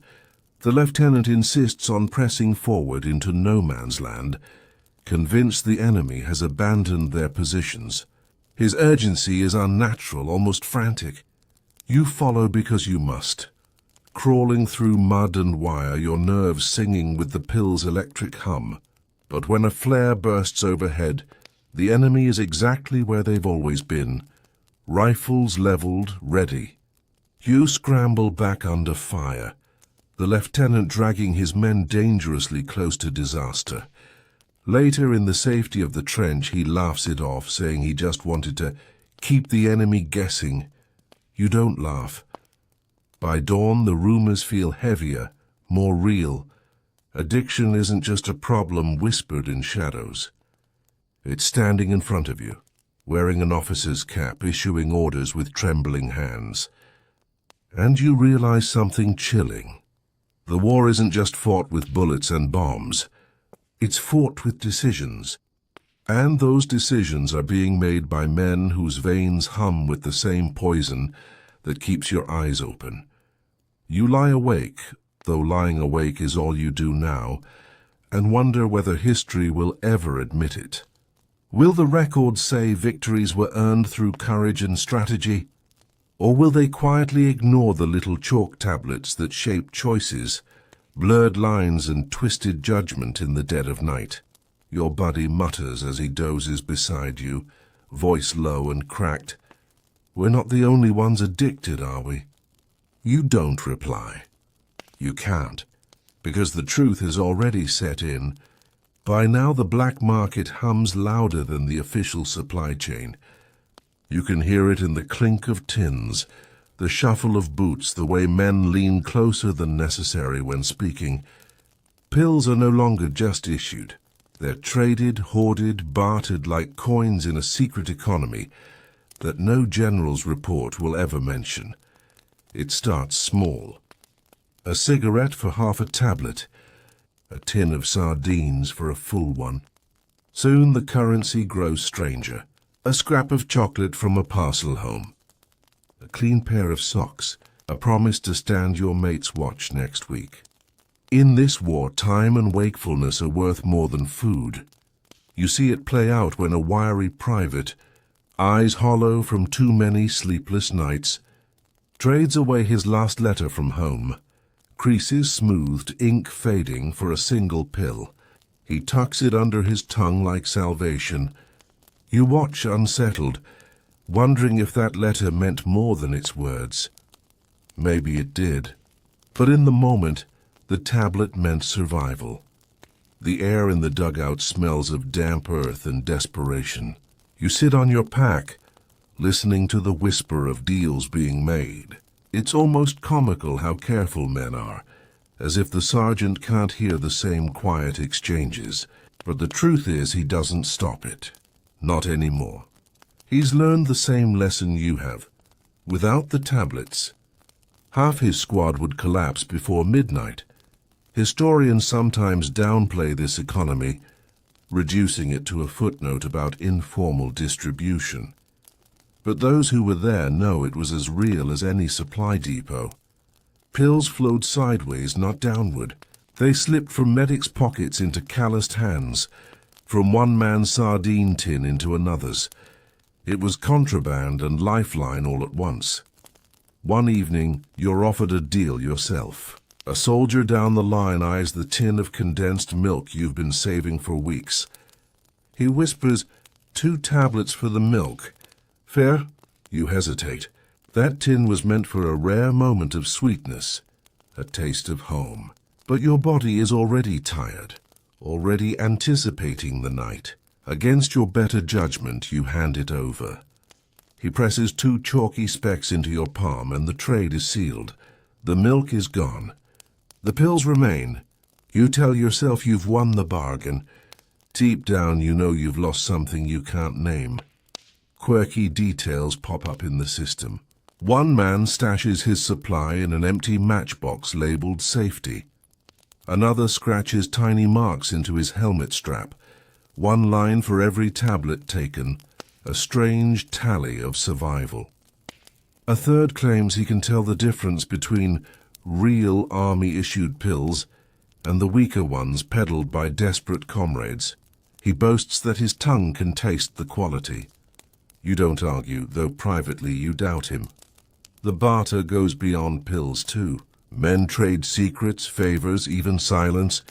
Herr Corporal agrees not to report a man caught napping on duty in exchange for half his ration of tablets the next week. Another soldier volunteers for extra trench digging. Not for pay, but for 2 nights' worth of wakefulness. The economy has rules, though none are written. Historians still argue whether commanders truly knew how deep this black market ran. Some say they turned a blind eye, seeing it as harmless, even useful. Others believe they were simply ignorant.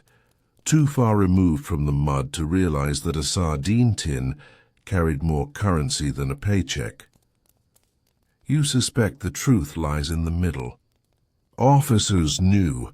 They just didn't want to admit the war depended on whispered trades in the dark. One night, you hold the 2 tablets you traded your milk for. You stare at them in the dim lamplight, thinking of the sweet taste you gave up. You laugh quietly to yourself. Guess I traded sugar for speed, you mutter. Your buddy smirks, eyes tired but amused. Better than speed for sugar. At least this way you're alive. The laugh dies quickly, because he's right, and as you tuck the pills carefully into your pouch, you realize the black market isn't just about survival. It's about faith.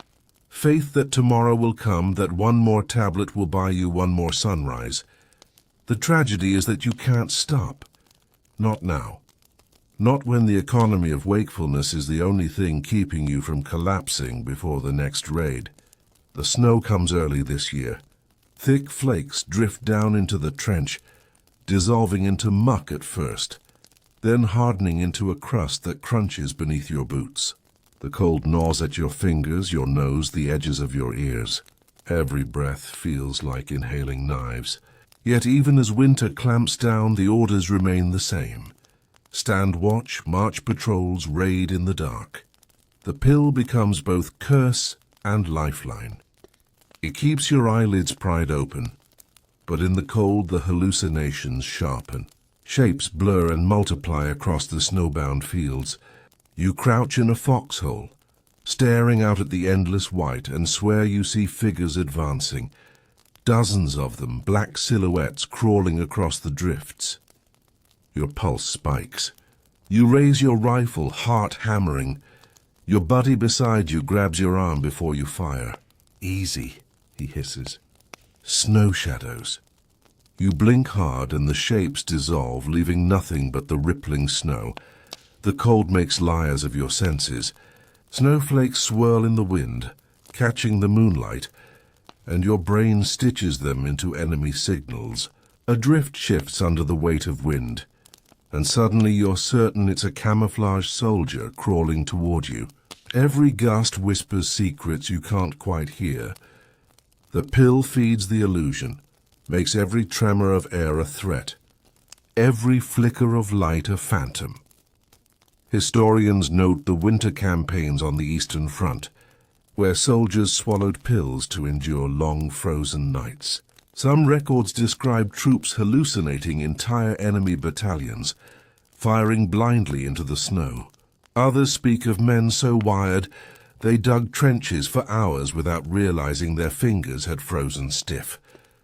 The debate lingers. Did the drugs help men survive the cold, or did they simply push them into madness faster? Tonight, you feel the debate inside your own chest. The pill keeps you moving, but the cold bites so deeply you're not sure if it's preserving you or destroying you. You stomp your boots in rhythm, trying to coax warmth into your toes. The sound becomes hypnotic, thump, thump, thump, like a heartbeat you can't escape.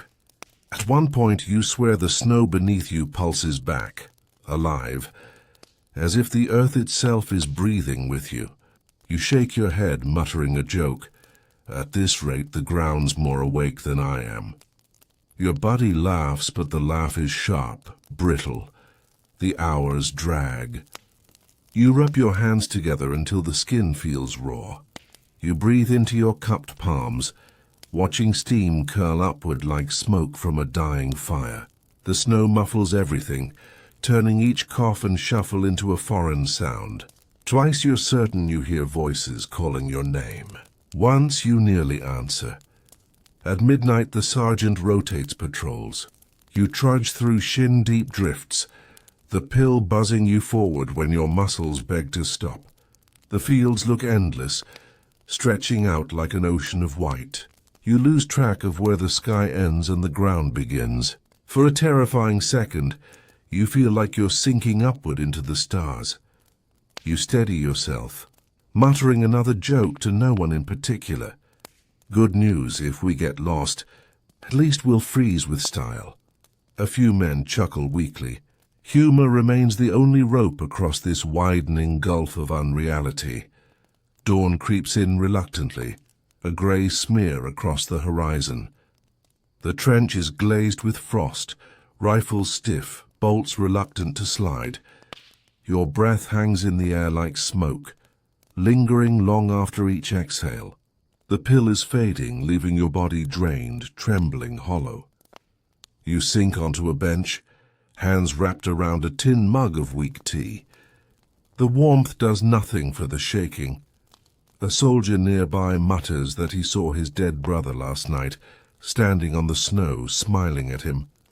Another swears he heard bells ringing in the distance. No one laughs. No one mocks.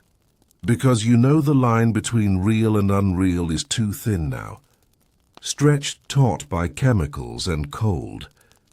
Historians still argue whether these visions were hallucinations or symptoms of exposure, frost-bitten nerves misfiring in the brain. Perhaps both. The only certainty is that countless men stared into snowy voids and saw more than snow. You are one of them now. Your buddy sits beside you, eyes hollow, teeth chattering. He whispers, "You ever wonder if we're just ghosts already? Maybe we froze days ago." You try to laugh it off, but the sound sticks in your throat, because in the back of your mind, the thought doesn't feel impossible. And as you press your shaking hands around the useless warmth of your tea, you realize the pill has given you exactly what it promised. You survived the night. But survival feels less like victory and more like another step deeper into a world where shadows walk, snow whispers, and your own mind becomes the most treacherous battlefield of all. The cold clings to you long after the snow has stopped falling. Your boots squelch with half-frozen slush, your gloves stiff as boards. You'd think the medics would be more concerned about frostbite, but their real obsession is keeping you awake. Every morning, they make the rounds with aspirin, iodine, and those small brown envelopes slipped into the sergeant's pocket, the ones no one mentions aloud. Official reports claim there's nothing to worry about. The pamphlets tacked to the trench wall insist the tablets are safe when taken as directed. Some even claim they're no more dangerous than strong coffee. But you can see the difference in the men, pupils blown wide, hands that won't stop trembling, smiles too sharp, too sudden, followed by crashes so low you can't drag them out of their bunk. The contradiction gnaws at you. One officer swears by the pills, says they sharpen reaction times and save lives. Another mutters that they're ruining the regiment, turning good soldiers into jittering wrecks. Historians will later echo this exact debate. Miracle drug or hidden poison? The truth, you suspect, lies somewhere in between. You remember one medical officer who visited the line last week. He inspected the dugouts, glanced at the supply lists and asked a few perfunctory questions. "How are the men sleeping?" he inquired. Though his eyes were already fixed on his clipboard, no one answered honestly. Who would? You can't exactly tell a doctor that you've forgotten what natural sleep feels like. Later, you overheard him writing in his report, "Troops in acceptable condition. No evidence of overuse." You laughed bitterly because you could see the evidence everywhere, etched into the men's gaunt faces, wired stares, and muttered half-sentences. Maybe he didn't want to see it. Maybe acknowledging it would mean admitting the army was addicted too. The irony is that, while the medical officers deny the risks, they're the same ones quietly recording breakdowns. You've seen the notes yourself when a file slipped from a medic's satchel. Acute fatigue, nervous collapse, hallucinations. Officially, the pill doesn't cause these things. Unofficially, they're written down in cramped handwriting, tucked into folders that no one outside a field hospital will ever read. One evening, a corporal collapses mid-sentence. trembling on the dugout floor. The medic calls it battle strain, but you know better.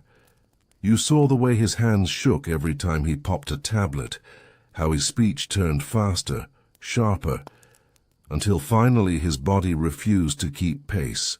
They carry him off, and within an hour another man takes his place as if nothing happened. The war doesn't pause for one broken soldier. Historians still argue whether long-term damage came from the pills or from the war itself. How can you separate the two when they're so tightly bound? Did a man go mad because of chemicals, or because he'd watched too many friends fall beside him? Perhaps the tablets only sped up a collapse that was inevitable. Quirky details surface even in the chaos. One report you once glimpsed claimed doctors recommended orange juice with benzodrine to improve taste and digestion. Imagine that, trying to dress up madness with citrus. You shake your head, muttering a joke to your buddy. Next they'll serve pills with marmalade for breakfast. He chuckles, though the sound is thin, fraying at the edges. By nightfall, the contradiction is back in your hands. Another chalky tablet, another promise disguised as medicine. You roll it between your fingers, thinking of the reports, the denials, the notes scribbled in margins. You wonder if somewhere far from the trenches, doctors in clean coats debate calmly about the ethics of using soldiers as experiments. Then you swallow, because debate doesn't matter when you're staring into another 12 hours of darkness. What matters is staying awake long enough to see dawn again, and as the pill hums back to life inside your bloodstream, you realize you're part of a medical report that will never be written honestly. A walking contradiction. A body kept upright by the same chemical the doctors dismiss in public and record in private. You trudge out into the night with your comrades, rifles slung, eyes wide, shadows flickering, and you think, history may never agree on whether this was medicine or madness. But you know what it feels like, because you're living inside the footnote no one will ever read. The word arrives like a rumor from another planet, Philopon. You hear it first from a radio operator, who swears he read it in a captured pamphlet, then from a medic who's seen the name scribbled on a supply list passed through too many hands. It has other names too. Hirapon, stimulant tonic, pick-me-up. But out in the mud you translate all of them into one truth you already know too well. Another chalk-white promise in a paper sleeve. Tonight, the sergeant sends you to the forward listening post with your buddy and a quiet man, from Signals, who always hums the same 3 notes. The snow has crusted into glass again and the sky hangs low as a tent. Your boots crunch softly, breath unspooling in thin threads. You settle into a shallow hollow, spread your ground sheet, and wait with your chin tucked into your scarf while the night presses its cold cheek against yours. The pill you took an hour ago purrs in your blood. You didn't intend to think about Japan. You didn't intend to think about anything beyond the wire and the hedge, and the way the moon makes a blade from every twig. But once the mind starts pacing, it finds new corridors. You remember fragments you've overheard, shipyards running through the night, assembly lines clicking without sleep, pilots handed tonics before missions, infantry carrying little brown bottles with kanji labels promising alertness, as if alertness were a flavor you could pour into a cup. Historians later used tidy phrases: widespread stimulant use, civil military distribution, industrial application of methamphetamine. They'll point to records of Japanese firms manufacturing crystalline stimulants, first for military use, then poured into factories when the war demanded more from bodies than darkness would allow. Mainstream fact cuts clean. By the later years of the war, methamphetamine-based products like Philopon moved through imperial supply channels and into hands that must not sleep.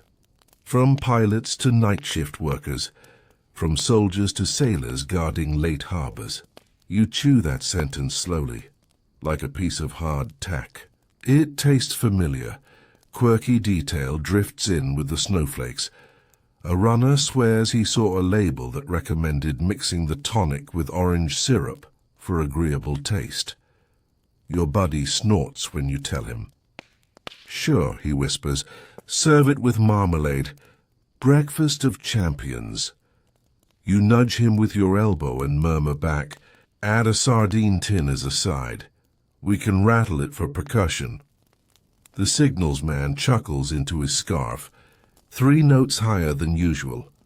You stare out across the frost, eyes watering from the sting of cold and the pill's bright edge. The field is a sheet of pewter, the line of trees a charcoal smudge. The snow whispers as it descends. Somewhere a flare coughs in another sector, whitening the cloud underside for a heartbeat and then giving it all back to the dark. Stories ripple through the trench like steam. Pilots who flew long sorties dosed to the gills. Bomber crews who swore they could hear each other think. Sailors who stood watch through typhoon nights with their pupils wide as coins. And then the darker tales, the ones told near lamps turned low, about missions that slid from sharp to manic, about courage curdling into recklessness under the pressure of chemical certainty. Your pulse beats in your neck as you listen to your own memory tell them again. The debate follows every story like a dog at heel. Did the stimulants make operations possible that would otherwise have failed? Or did they simply sand down fear until judgment lost its grip? Historians still argue over the balance.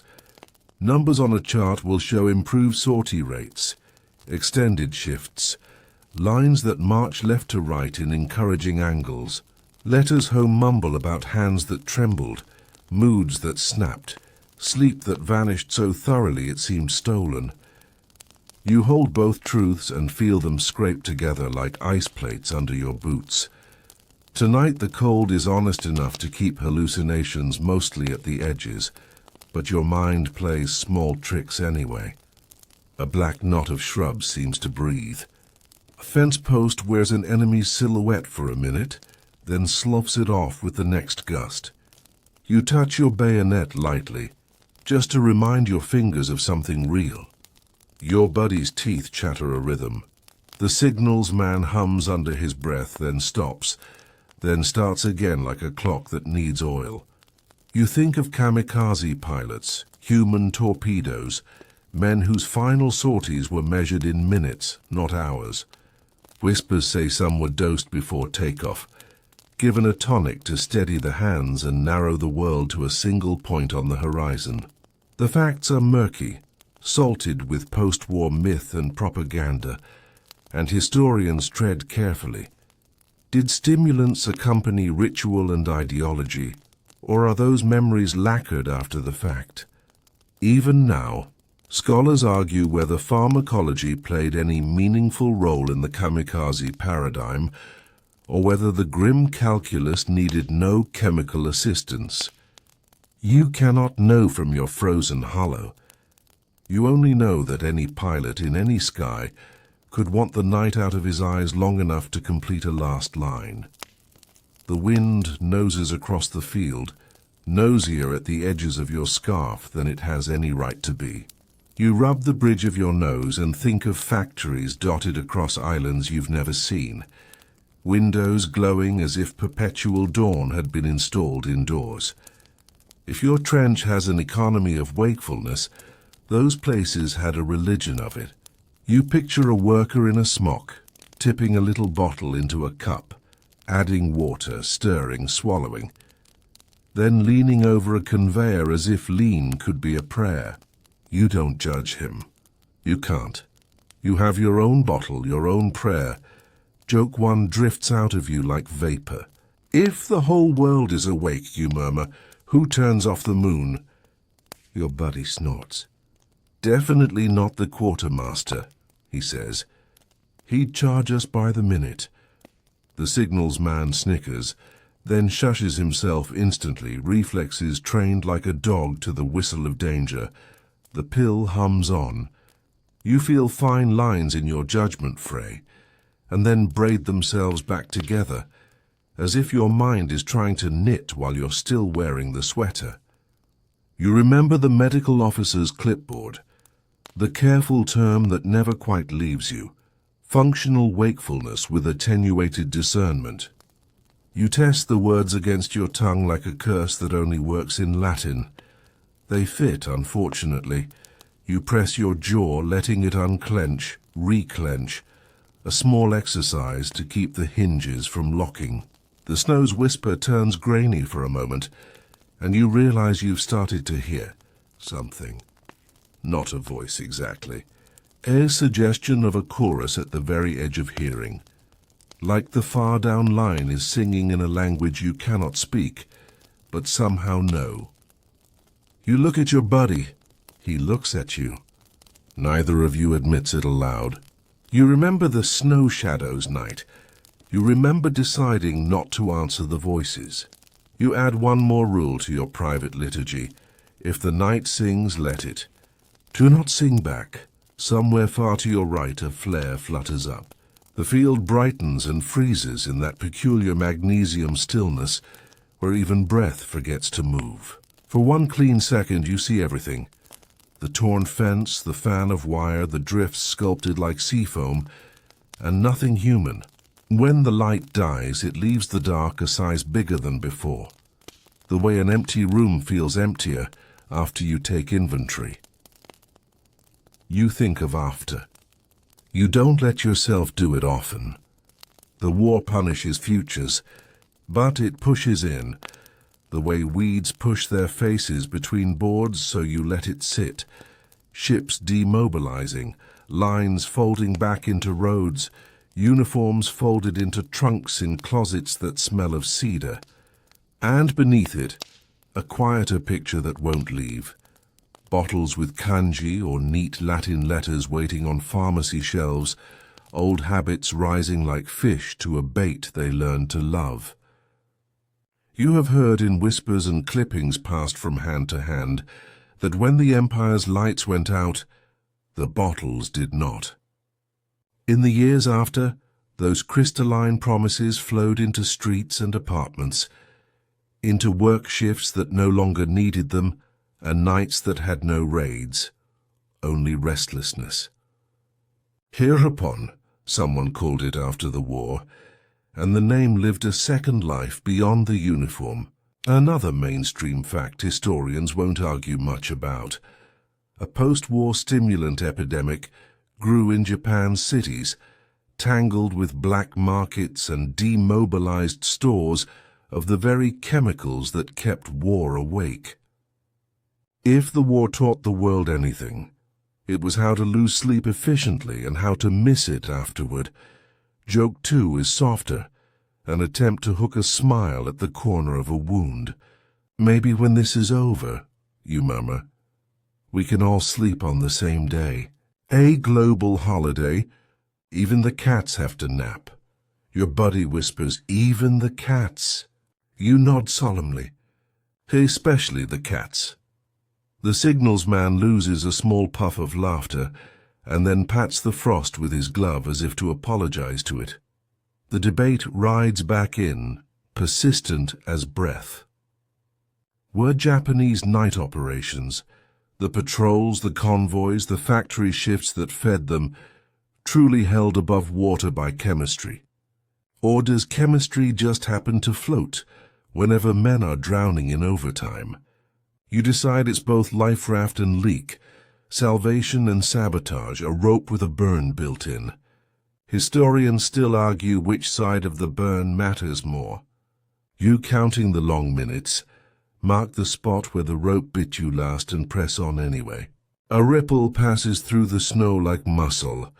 You freeze. The signals man's hand floats to your sleeve and stops there so lightly it might be a snowflake.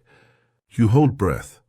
Count 4 heartbeats, 5, 6, and the ripple resolves into a field mouse pushing a tiny tunnel under the crust. It pops out, black bead eyes bright, then dives again. You release air. Your body exhales assassin in the tone of a priest.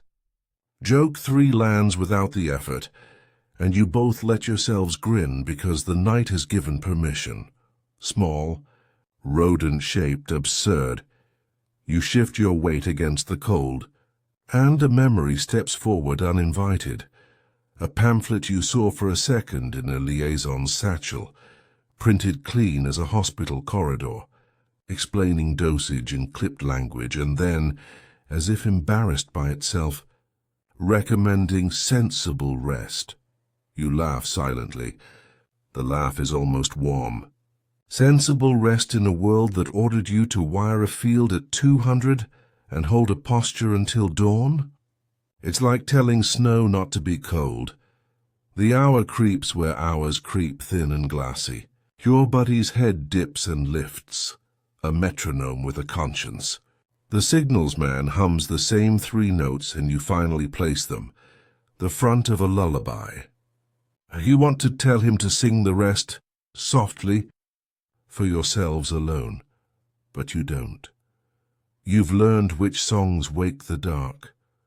When the relief party's shadow finally breathes up out of the black, you feel the pill still in your blood, but also the shape of the crash waiting just outside the dugout. You know the ledger by now. Plus 1 hour of function, 1 hour of something you can't quite name yet but suspect you'll miss for the rest of your life. You crawl backward out of the hollow, knees complaining, shoulders tight, and follow the line of bent backs to the trench. The dugout greets you with damp timber and the faithful tin stove pretending at warmth. The medic glances up, eyes counting you without moving his head. He has the brown envelopes again.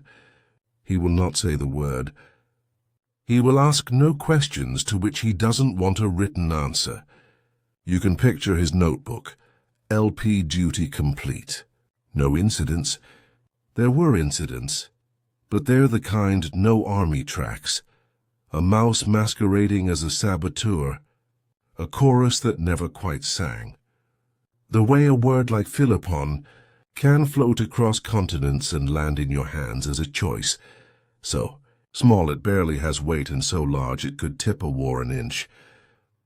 You slide onto a plank and feel the familiar tremor in your thighs, the buzz that has learned the geography of you. Your buddy folds in beside you, eyes already glassing with the first wave of debt. The signals man smooths his scarf and, before sleep or something like it steals him, breathes the last 3 notes of the lullaby under his breath. You recognize it. You won't sing it either. Not yet. Later, washed in grey, you'll hear another rumor, that some of the same little bottles that pressed soldiers through night raids spilled into black markets after surrender. That uniformed wakefulness became street-wide insomnia. That a war's secret tools don't always retire when the uniforms do. Scholars will write carefully about it, as they should, about policy and policing, about public health and private pain. They will argue over what started what and who owed what to whom. And you will hold one more small certainty without a footnote. When you give a whole nation to chemicals that keep the dark out, the dark learns how to get in through other doors. You draw your blanket around your shoulders. The plank is hard, the air thin, the promise of sleep not exactly a promise. You close your eyes anyway because rituals matter, and bodies sometimes surprise you. Before you slip or don't, you think of a factory light across the sea winking off just once like a signal in code. You think of a pilot lowering his goggles. You think of a corridor of snow that isn't yours, and a bottle that sounds almost like hope when you don't say it carefully. You think of the mouse, the assassin, and smile, a small mercy you allow yourself. Outside, the night keeps its appointments. Inside, the pill keeps yours. Tomorrow's ledger is already scratching itself onto the page. For now you breathe in the plank smell and the damp and the faint ghost of tea, and you let the 3-note lullaby stop right where it always does, unfinished, like everything else the war touches, and you drift in place without quite moving, balanced on the inch of quiet between two more doses. The first snow of January doesn't bring silence, it brings chaos. The flakes fall heavy, clogging rifles, coating helmets, turning every path into a white blur. Patrols stumble, boots sink, orders scatter like leaves. You find yourself trudging waist-deep in drifts, the pill buzzing in your blood, keeping your legs moving long after warmth has drained away. That night, you huddle with the squad in a half-collapsed dugout. Candles gutter in the damp air, their weak glow stretching shadows across frost-slick timber. The pill sits bitter in your gut, sharper than the stale bread you chew between sips of lukewarm tea.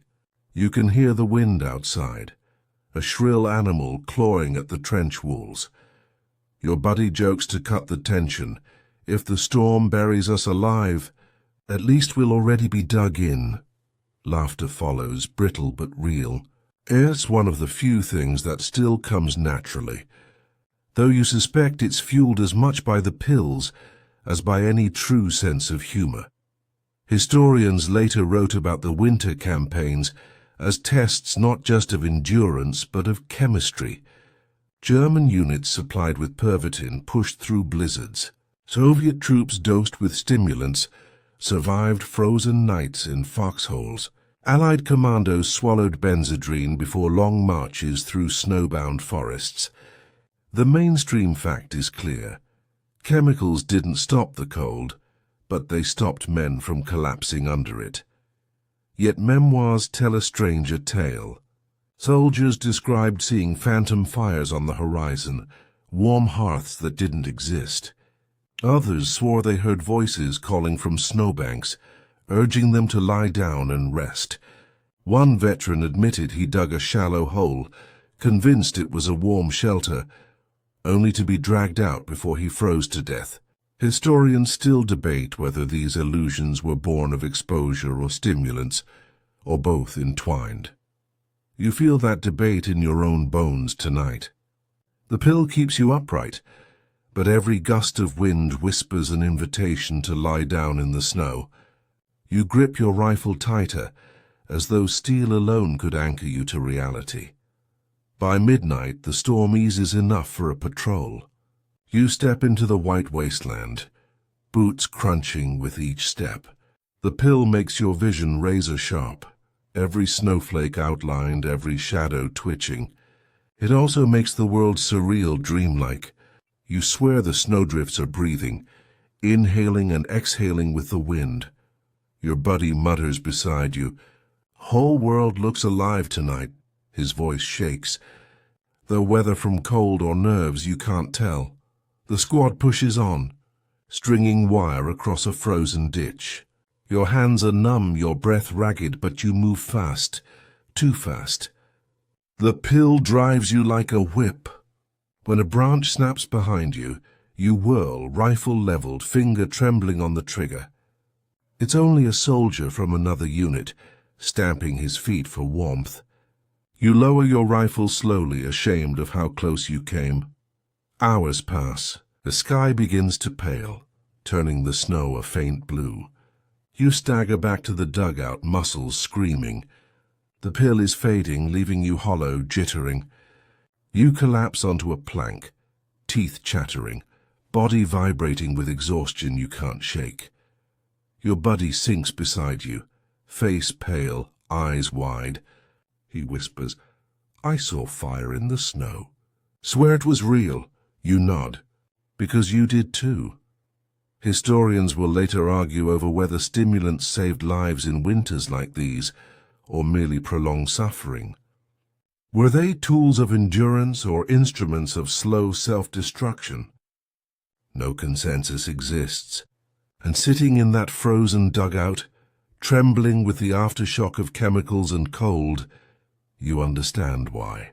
The truth is messy, contradictory, and lived one night at a time. You blow on your hands, laugh weakly, and whisper your own joke to the shadows. At least the snow listens better than the officers. No one laughs this time. The silence presses heavier than the storm, and you realize tonight wasn't survival. It was postponement. The pill bought you another dawn, but at a cost you can't yet measure. The pill hums louder this time, as though your body has given up pretending it's unusual. You pop it into your mouth without thinking, swallow and feel the bitter chalk stick to your tongue.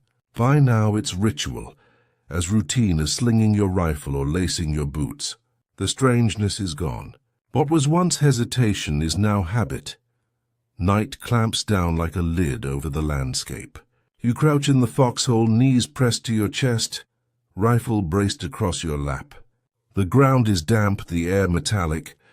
Every few seconds you shift, as though staying still might let the darkness creep closer.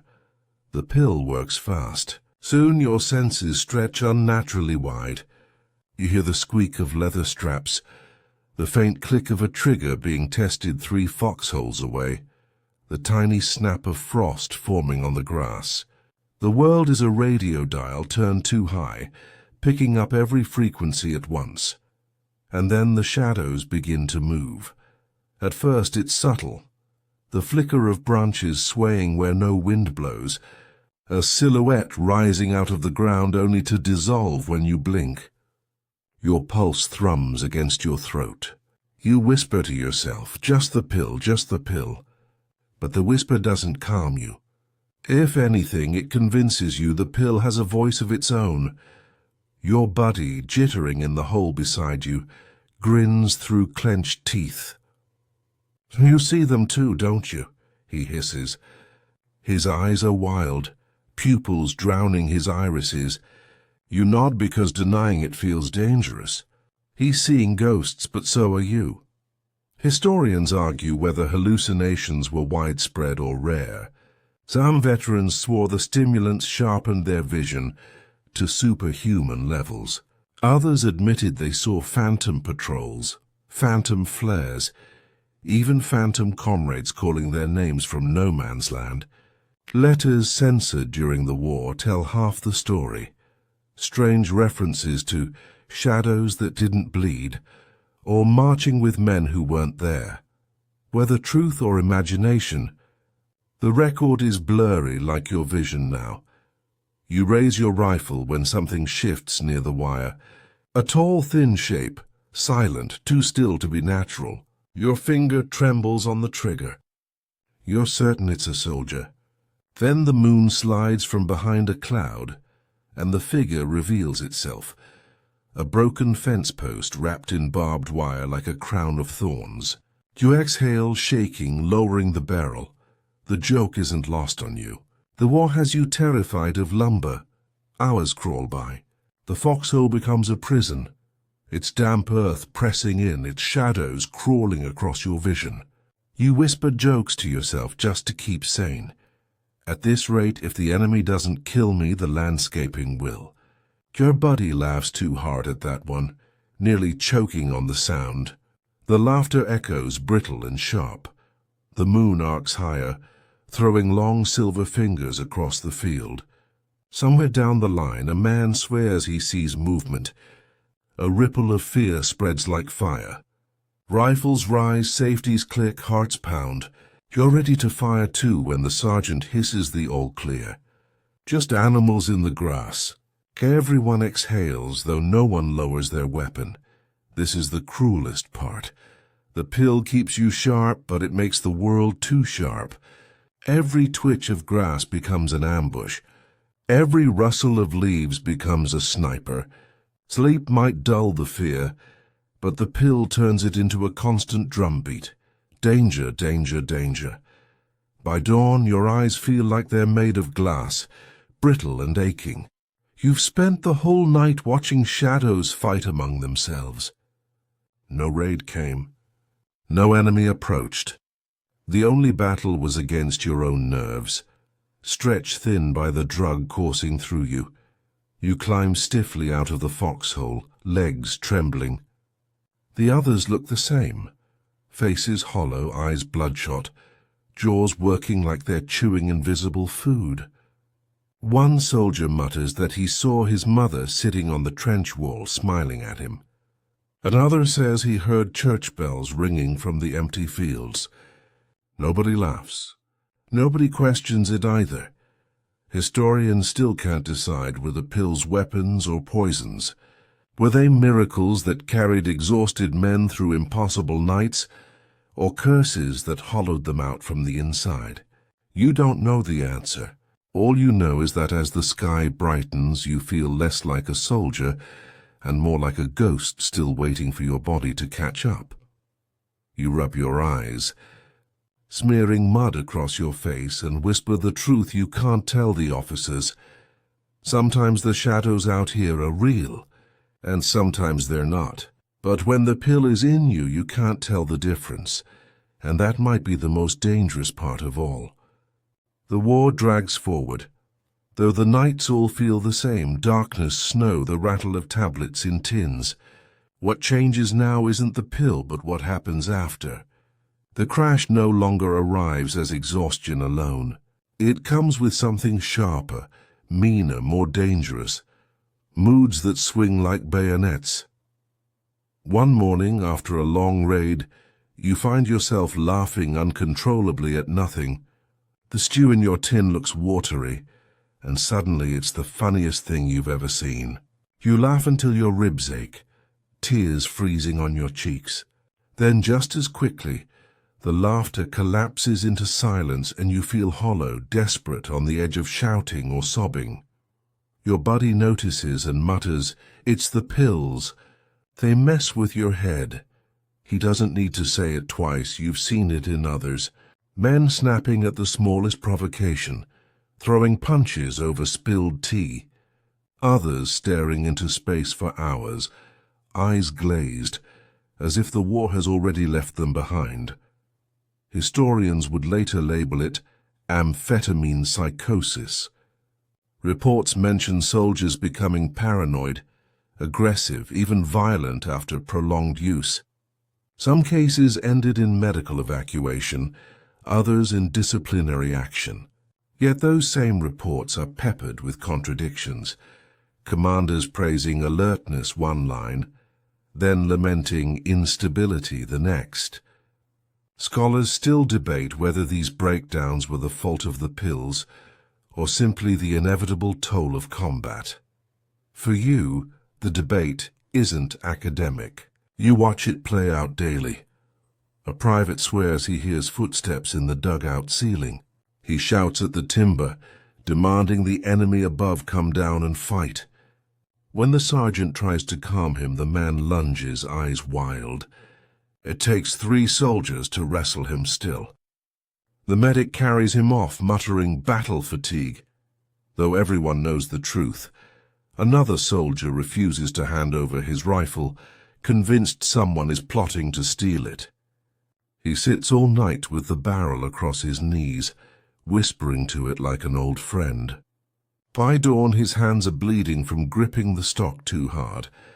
You feel it in yourself, too. The pill doesn't just keep you awake anymore, it sharpens your thoughts until they cut you from the inside. Every sound feels like a warning. Every glance from an officer feels like suspicion. You catch yourself muttering under your breath, half convinced the trench rats are watching you, reporting back to someone. Your buddy pulls you aside once. "You're talking to the mud," he says gently. You laugh it off, but inside dread curls like smoke. Quirky details stick with you. One soldier carves patterns into his helmet, claiming the designs keep bad thoughts out. Another lines his trench wall with sardine tins, convinced the rattling will warn him of intruders. A third invents elaborate rituals. 3 sips of tea, 4 taps on the helmet, a whispered rhyme before taking his tablet. Superstition becomes sanity scaffolding. You develop your own ritual too. Before swallowing the pill, you whisper, "Just one more night." The words become both promise and prayer, though you know they're a lie. There's always another night. Historians still argue how widespread the psychosis was. Some claim it was rare, isolated. Others believe whole units were quietly collapsing, their discipline fraying beneath the surface. The official records can't agree. The trenches remember differently. By now you no longer measure survival in days. You measure it in moods. How far the pill will swing you tonight, how steep the crash will be tomorrow. You've stopped fearing bullets as much as you fear your own mind.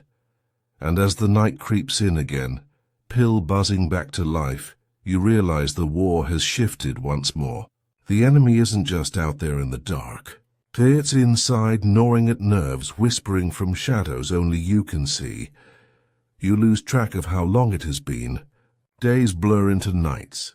Nights blur into hallucinations, and the pills blur through everything, weaving a thread of sleeplessness that stitches time into one endless fabric. The war is still there, orders, raids, patrols, but now it feels like you're watching it through smoked glass, as though you exist half a step behind yourself. One evening, the sergeant reads out orders, another raid across the wire. His hands tremble, his voice too loud, his eyes darting left and right. You realize with a jolt that he's just as wired as you are. Leadership itself hums with chemicals now. You all march out anyway, boots crunching on frost, rifles clutched tight. The pill carries you forward, but the crash waits like a predator. On the return, men stumble, collapse into the mud, too weak to even curse. One soldier curls on his side, whispering to himself that he's home, that he's safe, that he's done. He isn't. Dawn will drag him back up, same as it drags you. Historians later combed the records of these final winter months. Some documents boast of extraordinary endurance and sustained operations beyond expectation. Others hide the costs in margins, words like delirium, collapse, nervous breakdown. The scholarly debate circles endlessly. Did the drugs extend strength or hollow it out faster? The truth lies scattered between official silence and private agony. You know your truth. You've lived the double life, wired nights of reckless alertness, hollow mornings of despair. You've seen officers tremble with addiction, comrades barter letters from home for a single dose, men laugh themselves into madness or cry into silence. You know the pill kept you alive. You also know it hollowed you in ways no bullet ever could. The final dawn of this chapter arrives pale and cold. You sit on a plank, cradling a tin of tea that tastes of iron and damp wood. Your buddy slumps beside you, eyes half shut, muttering nonsense under his breath. You think of all the nights survived and wonder how many pieces of yourself were lost in the bargain. A rat scurries across the trench floor, bold as ever. For some reason it makes you smile. Maybe because the rat doesn't need a pill. Maybe because it has outlasted so many men. You glance at the pill box resting near the sergeant's hand. You know what comes next. Another night. Another swallow. Another humming dawn, and you think, history will never tell it like this. It will talk of battles and victories, of tactics and strategies. It will not talk of the shadows that moved in snow, the voices that whispered from the dark, the little white tablets that kept the war awake. But you will remember. Because you were there, wide-eyed, sleepless, alive, haunted, and now as we drift away from the front lines, you can finally let the noise of it fade. The mud, the snow, the endless whispers of the pill, let them all dissolve into the background like frost melting from glass. You're no longer marching through no man's land. You're no longer staring into shadows that twitch at the edge of your vision. You're here, safe, listening in the stillness. Take a slow breath. Feel your chest rise and fall, steady now, no rush. Imagine the trench walls smoothing into soft blankets. Imagine the pillbox closing for good. No more chalky bitterness, no more restless hum in your blood. Instead, you feel warmth spreading through your body, gentle and calm the way it should have been all along. Picture the snow, not as a battlefield, but as a quiet landscape, untouched and clean. The sky above isn't clouded with flares, but scattered with soft stars, each one blinking in slow rhythm. You walk through it at your own pace, no orders, no rush, just the crunch of snow under boots that carry you where you want to go. The shadows no longer move. They rest calm, harmless. The voices no longer whisper. They've faded into silence. Even the rats have disappeared into their burrows, curled safely in nests. Everything is still now. Let yourself imagine laying down your rifle, loosening your boots, closing your eyes. You don't have to fight through the night anymore. You don't have to stay awake. Sleep is no longer an enemy. Sleep is a friend waiting patiently, ready to hold you. So let go. Let your breathing slow. Your shoulders soften, your mind drift. You've marched enough. You've survived enough. You've done enough. Tonight, finally, you can rest.